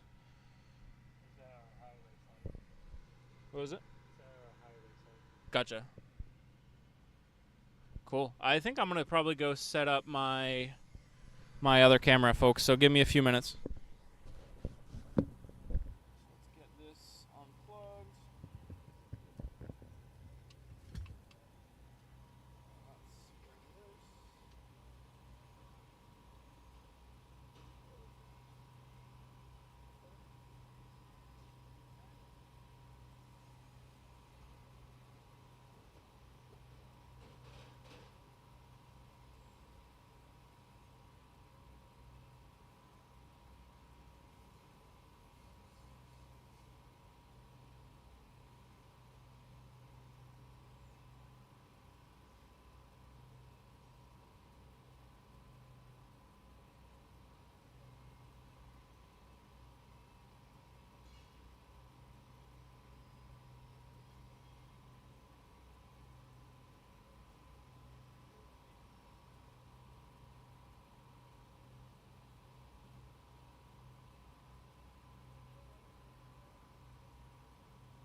All right, let's see if this is working. Look at that, folks. This is going to be a great view as the vehicle comes into the launch site here. Now, I am noticing there are a lot of frame drops, but that's okay. It's still going to look pretty dang cool. I think we're probably just a few, maybe a dozen feet too far away. But we'll get good shots from this camera here, so that's great. So that'll be good. Okay. Catching up with chat here. 26 and 27 don't match B9, what Elon said. 25 or 28 do though. Oh, gotcha. That's what NSF said. That makes sense. That makes a lot of sense. I can believe that for sure.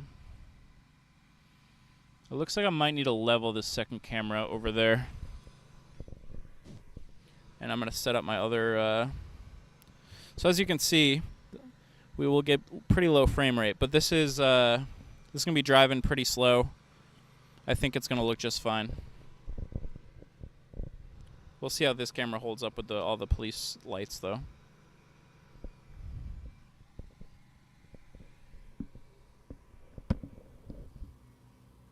And then this one's the one that'll be a little bit further away.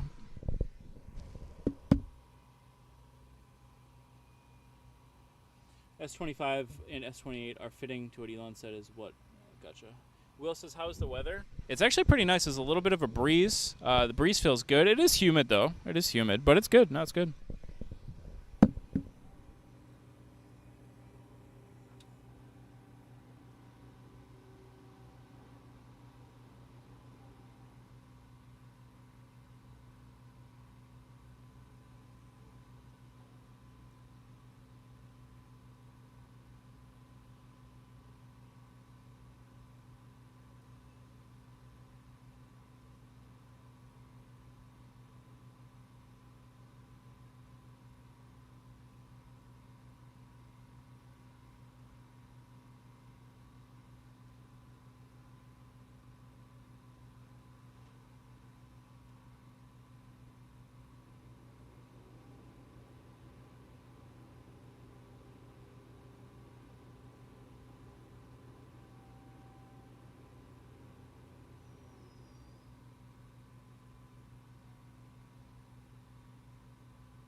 All right, let's see if we are good.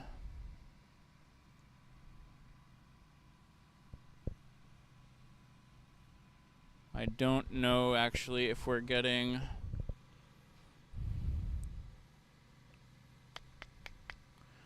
I don't know if we're getting any... Oh yeah, we are. We are getting frames back from that one. Okay, good.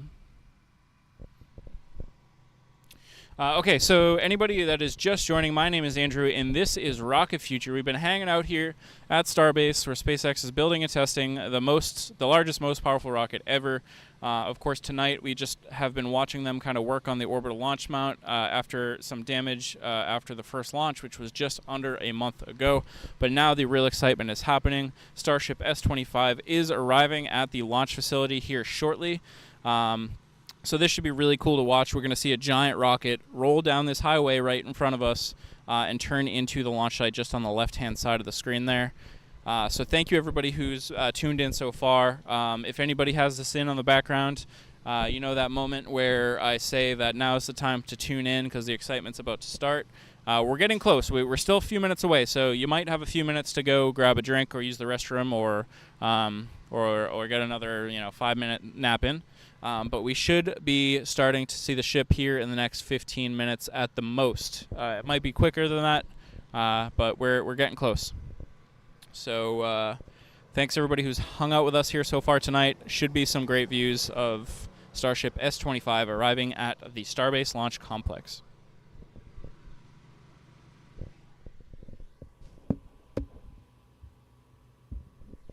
Oh, I just remembered I have to go change one camera setting. I'll be right back.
Hey, Holly. Welcome, Holly. Not too much is up. We're just hanging out here down at Starbase, and we should see a giant rocket start rolling down this section of Highway 4 here in just a few minutes. So Starship S-25 is arriving at the launch complex here shortly.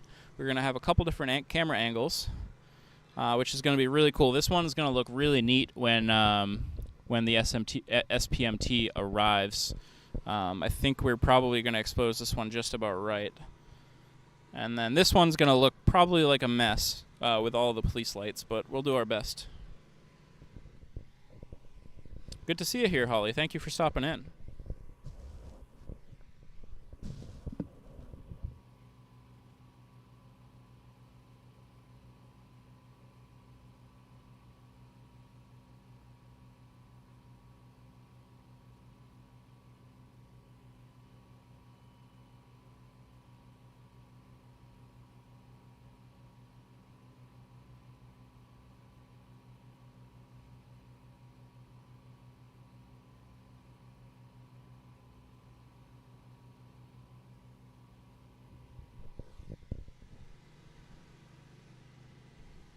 Oh yeah, Holly and Space Girl, you all know each other.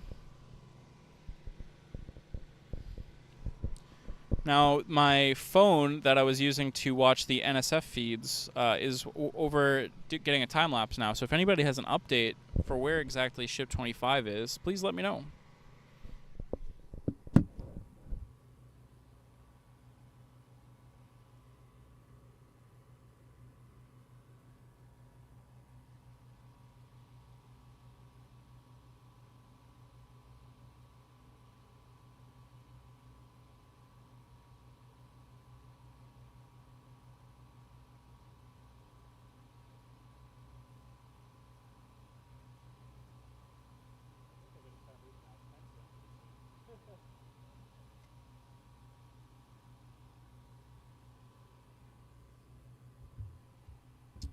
Alright, I am going to adjust this camera one more time. Thank you so much for the stream, says Space Girl. No problem. It is my pleasure. Right. You're going to see a menu here for a moment. Just bear with me while I adjust just a couple things. S25 is just around the corner by the looks. Excellent. So I'll be quick about this.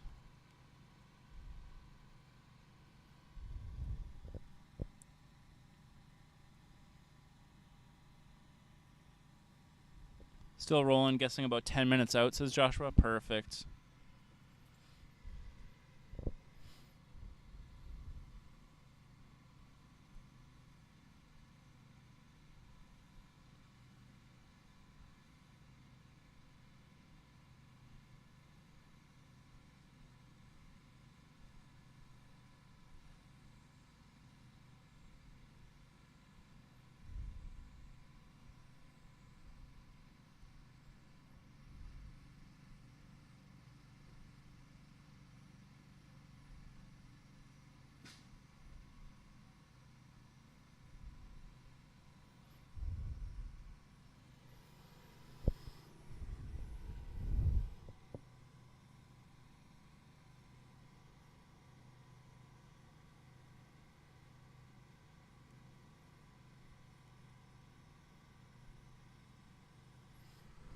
Those police lights are still going to blow out this camera, but hopefully the second camera will look a lot better.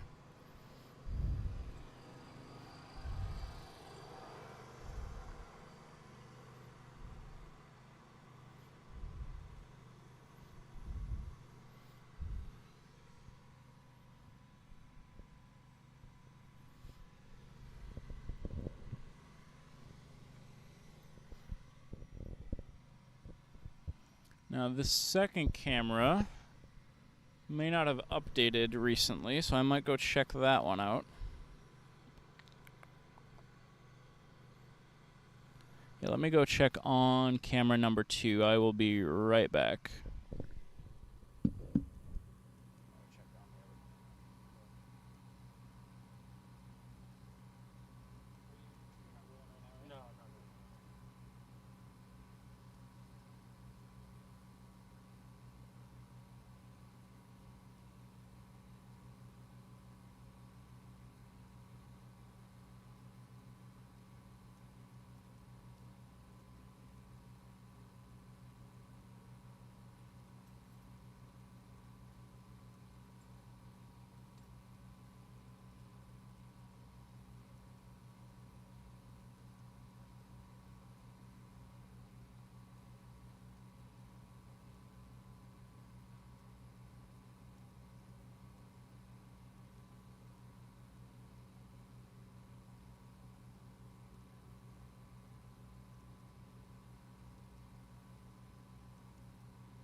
All right, we have our second camera back live, so let's hope it sticks with us for the duration of this rollout.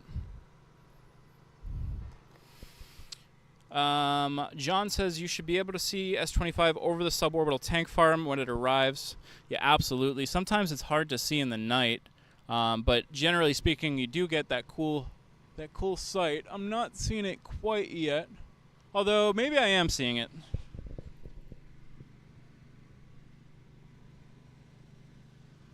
It's so hard to tell. I thought I was seeing it for a second, but my eyes might just be playing tricks on me.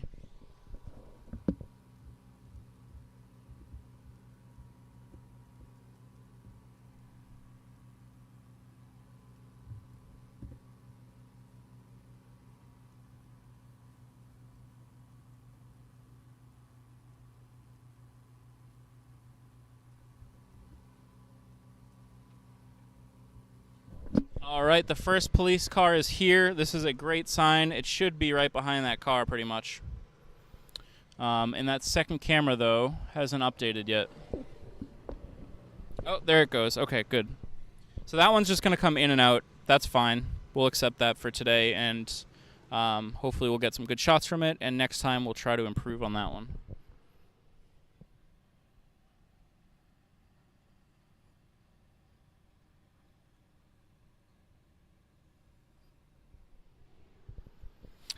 Joshua says it looks like it has slowed down. That usually is a sign right before it goes through that corner there, the last bend before it comes on this final stretch.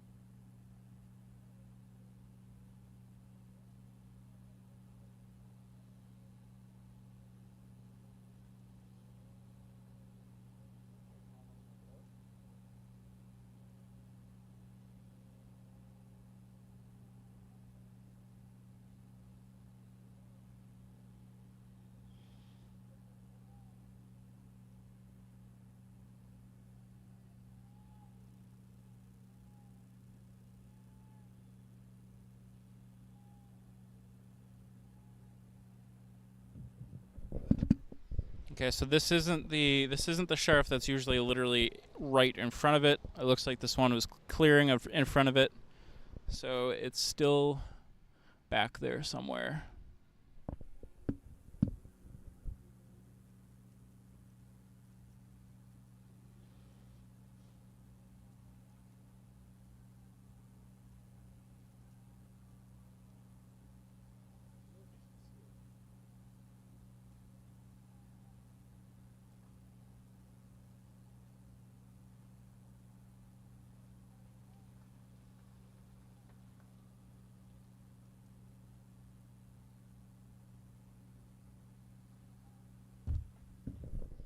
We have the sheriff stopped just behind us, as you can see, making sure that everybody is staying safe. Now, when the ship gets to where it turns into the launch facility, the ship is so tall that we still technically might be in the area of danger if it was to tip over. So I wouldn't be surprised if we get asked to step back a few more feet. But if that is the case, then we are good. We'll just keep rolling the cameras for you. Josh says it's going really slow.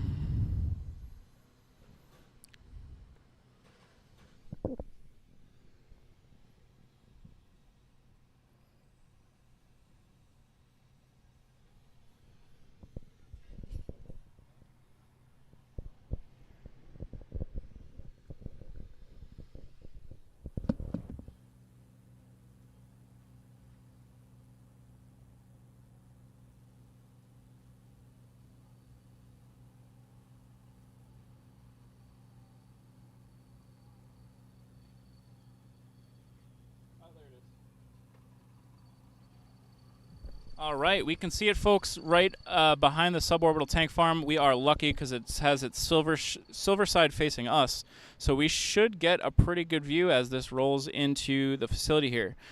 So that silver cylinder that is going behind the suborbital tank farm right now, that is what we've been waiting here all night for.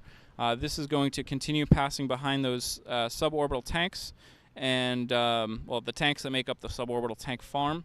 And then it's going to go behind Hoppy. It'll emerge out the right side of Hoppy and still have a little bit to go, and then it'll make that final turn. Where is this semi going to go? And is it going to crash into my cameras?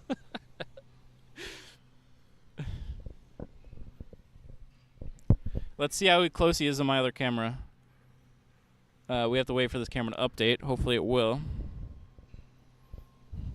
I'll check that camera in a second. Dang, that other camera is far behind. I hope it updates for us.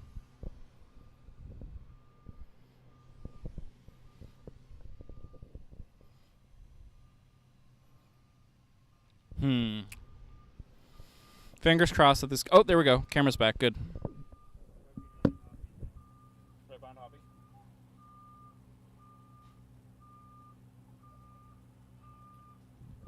All right, keep a close eye on the right side of Hoppy as Ship 25 will emerge right behind it.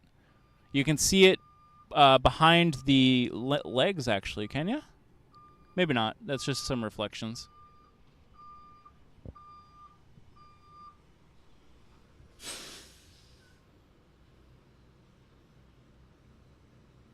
They're definitely going to ask this guy to move back further, I think. Yeah.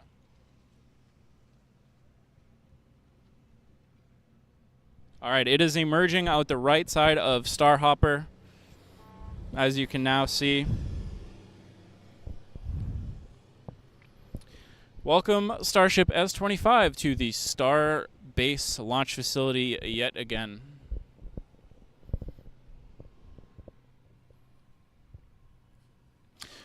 So now is the time to start paying attention, folks, because we're going to get some great views here shortly. We might have lost our other camera.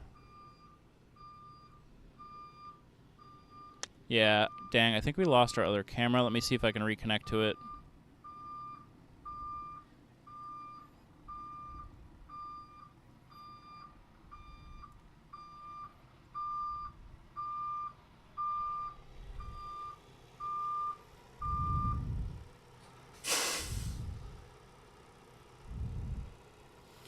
Trying to reconnect with our second camera, but we do have a pretty good shot with our main camera here.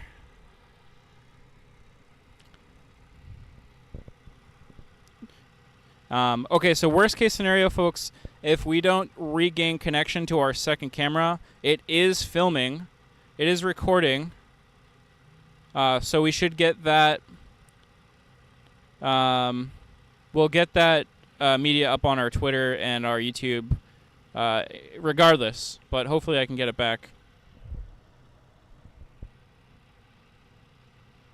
Oh, I have it back. I have it back.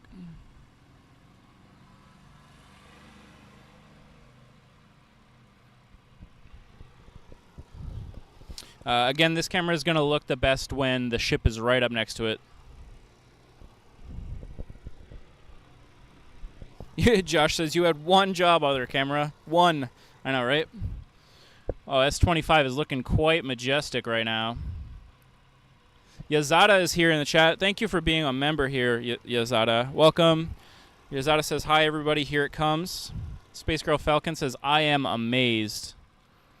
Ship 25 is looking absolutely beautiful. Still a little bit far for the second camera, but we'll get there. The truck pulling into the launch facility right now, from what I understand, is the equipment. It needs to keep the ship pressurized, I believe, or power or pressure or both. So this is an absolutely massive upper stage of the Starship full stack vehicle. Obviously, this is just Starship. This is the second stage of the Starship vehicle. S-25. It is looking beautiful. Andres with the super chat. Thank you so much for that super chat. Things are looking beautiful down here.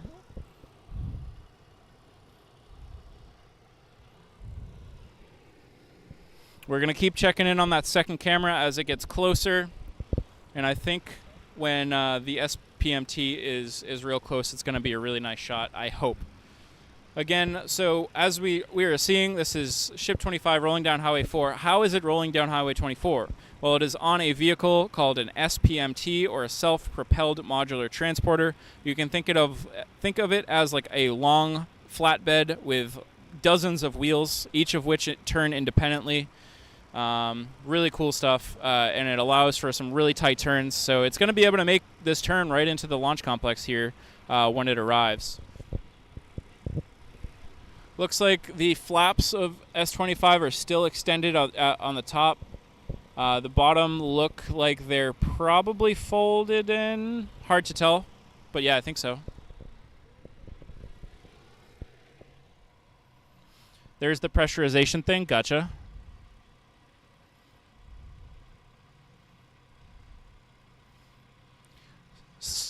Hoppy, say hi to your new friend, S25. I believe you've met before. Oh, we've lost connection with our other camera again. Let's see if we can get it back. I have a feeling all of the stuff around it is causing interference.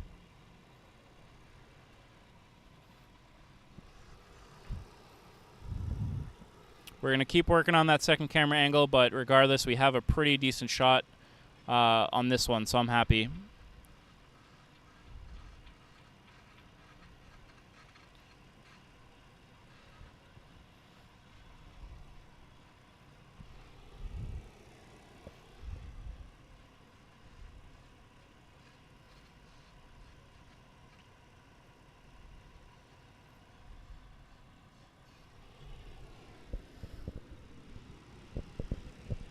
Wow, look at that. This is just incredible in person, folks. This never gets old. Wow. Wow, wow, wow. Let's try one more time to get our second camera stream up, because this would be the time where we get a good shot. Not sure if we're going to get it, though.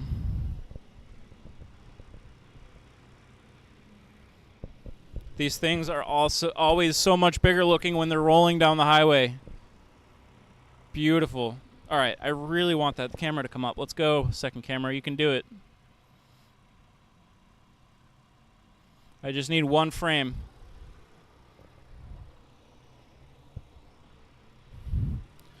Let's take a quick look at those SPMTs.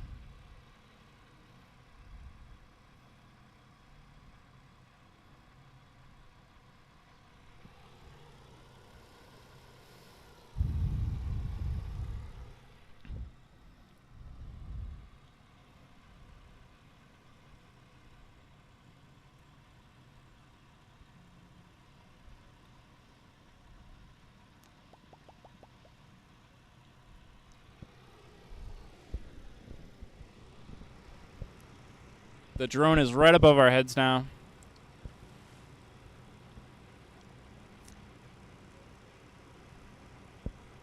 S25 is so close. This looks great. I just noticed we're out of focus a little bit here. Sorry about that. Let me fix that for you.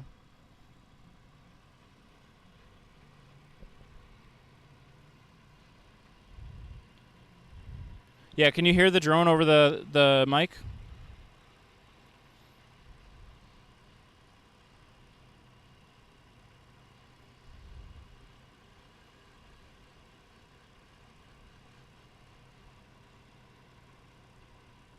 I'm real disappointed we're not getting the second camera going. That's okay, though. Poor SPMT driver has walked all the way from Massey's while trying to steer this along really bad road. I know, imagine that walk for that SPMT driver. That's a really good point. That's a long walk.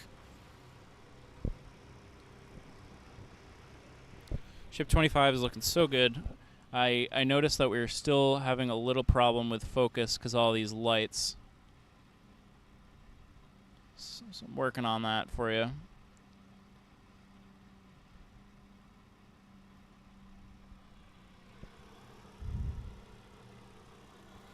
Oh, you saw the drone? That's cool.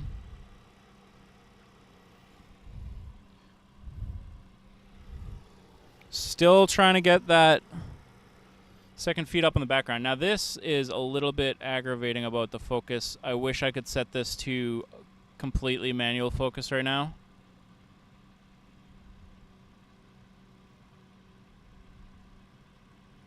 but we're getting there.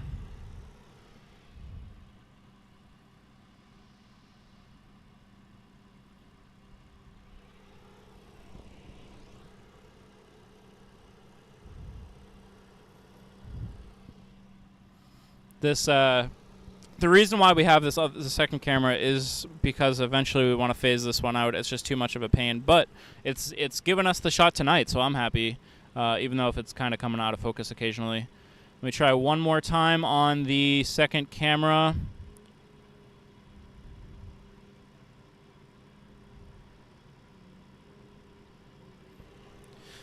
No, Joe, it definitely was bad focus for a bit.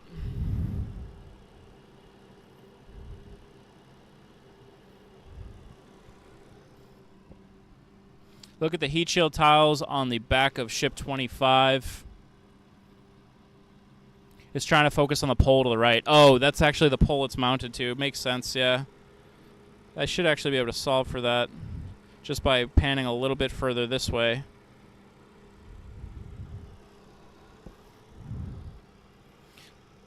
But I think the lights are really playing with it too. What if we zoom way in? This could be a bad idea. But we saw... Oh, there we go. That's a good shot right there. That's a beautiful shot. Check out those heat shield tiles.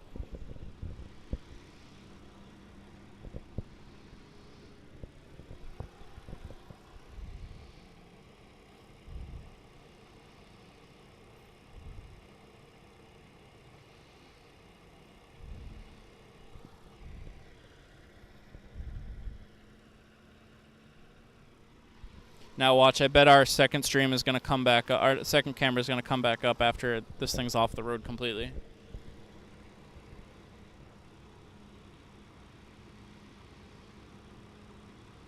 But like I said, the good news is that other camera was recording, so we should be able to get some good shots from it after the fact.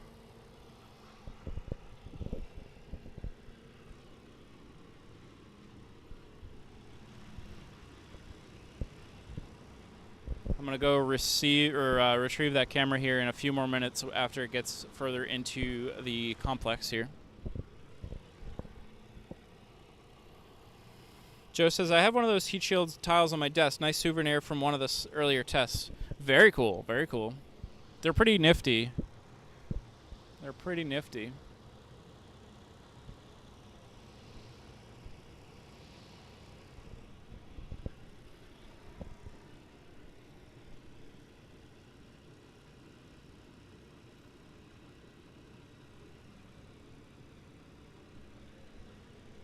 This should be taking the ramp right up towards that suborbital infrastructure. It might turn around as well. It might turn around before it goes up the ramp.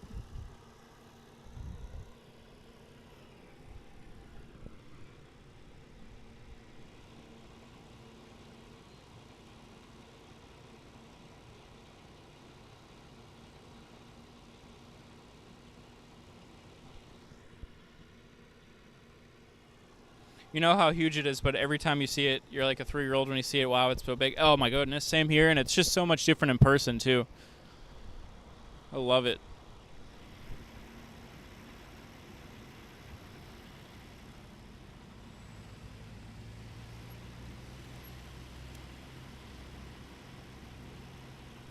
So cool. Tile missing on the lower flap cover. It looks like it might be, yeah. It just went behind. It just went behind, otherwise I would have zoomed in on it. But yeah, there's definitely looks like there's a couple missing. Let me see if we can get a shot on some of those in the center there.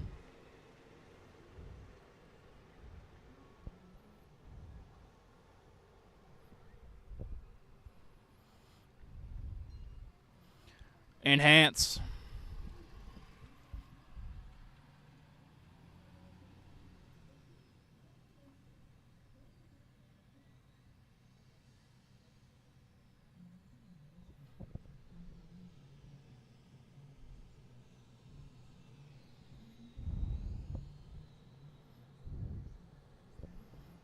Yeah, the tiles look a little bit worse for wear on this ship. But listen, I'm going to go retrieve my cameras. I will be back with you here in just a couple of minutes.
All right, I'm gonna post. I'm gonna quickly post one of the time lapse that we had running to Twitter. Let me do that real quick, and then I can show you the footage from that second camera to see how it looked. Just give me a minute to post this time lapse, though.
What a majestic beast, says Joshua. Absolutely.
Almost done with this time lapse. Give me just a couple more minutes.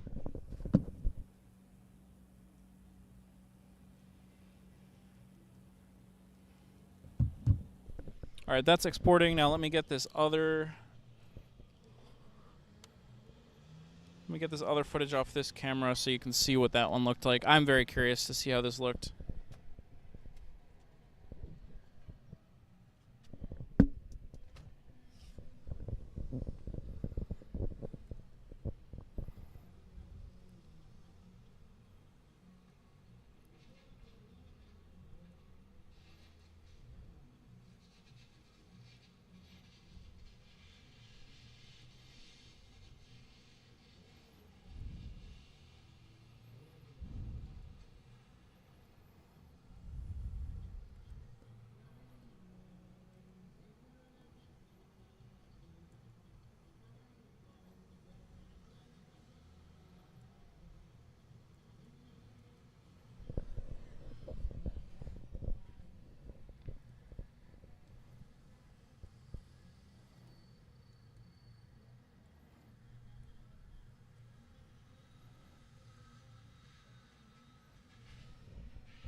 Um,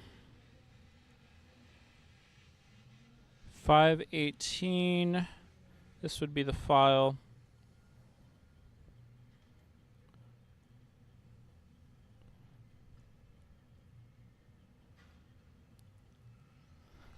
Yeah, this came out decent. All right, let me show you what this other one looked like.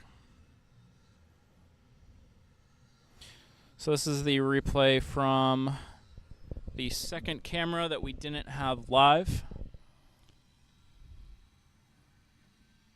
Looks like we may need a good lens cleaning before the next shot, for the next rollout or the next whatever. But this would have been cool live. This would have been really cool to have. This was the goal, excuse me. This was the goal, to have a live view of what we're seeing right here during its arrival. So that would have been sick. So we'll work on that for next time, for sure. Joe says, tagging Joshua, a local at Boca Chica gave it to me when I was out there last time. Very cool. Very cool. Talking about that heat shield tile. So again, if you're just joining us, this is a replay of Starship S-25 arriving at the launch complex down here in Boca Chica. I kind of want to get this clip up as well onto the Twitter. This did come out pretty good. Ooh, I have an easy way to do this.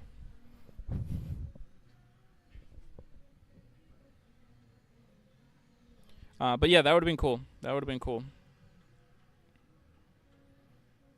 I'm skipping ahead now a little bit. That's a pretty good shot.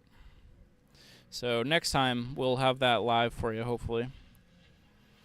Okay, so I think that's really about it, folks. So if you're just joining us, my name is Andrew. This is Rocket Future. We just saw the rollout of Ship 25 from the Massey's test facility out here to the launch complex here at Starbase. So why is it here? We don't quite know yet, but it most likely is going to be undergoing some sort of testing here in the upcoming days and weeks. Down here at the launch complex. So we'll see what SpaceX has in store for Starship S-25. Will it share the same fate as S-24? I don't necessarily think so, but you never know. We'll have to stay tuned and remain patient to find out. I'll give a couple minutes for any other questions or comments prior to us closing up this broadcast. But in the meantime, I'll start just saying thank you, everybody who was hanging out with us here tonight. Really appreciate y'all. It just really means a lot that you're all here to hang out. Joshua says SpaceX should sell tiles. They should sell some tiles from their old ships. It's not a bad idea. Have a good one, man. Talk to you soon.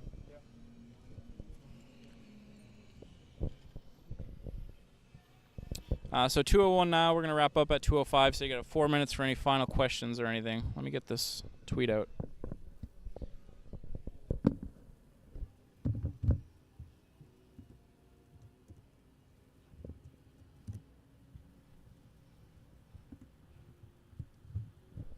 No problem, Stephanie. Thank you for hanging out with us, and thanks for moderating.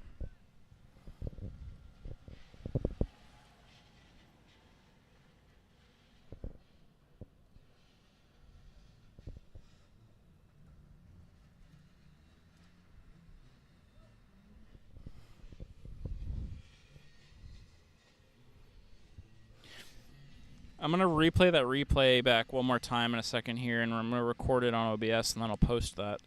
Headline. I'm gonna change headline.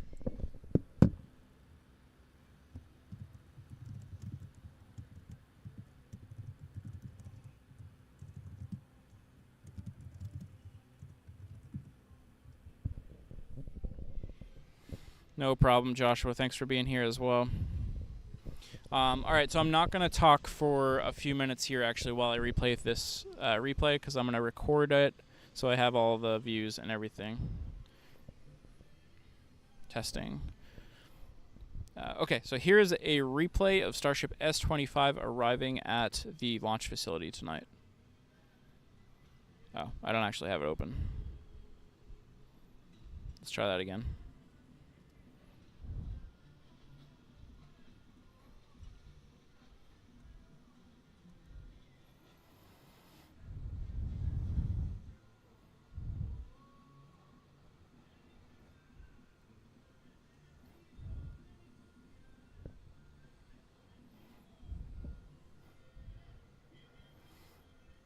All right, let's take 2 on that one.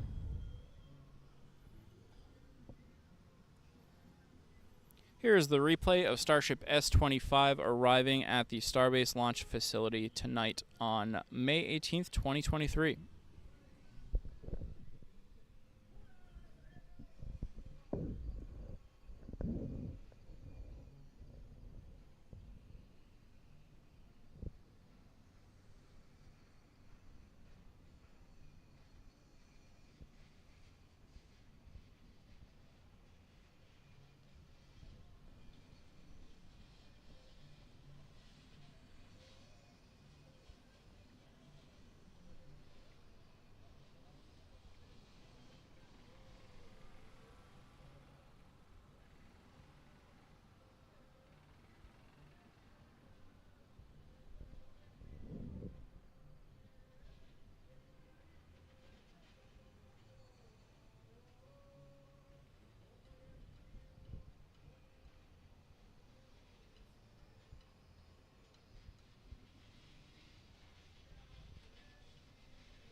All right, that did the trick. All right, thanks everybody. Thank you, Stephanie. Thanks everybody that stopped by. I'm signing off now. My name is Andrew. This is Rocket Future. We'll see you next time, and peace out.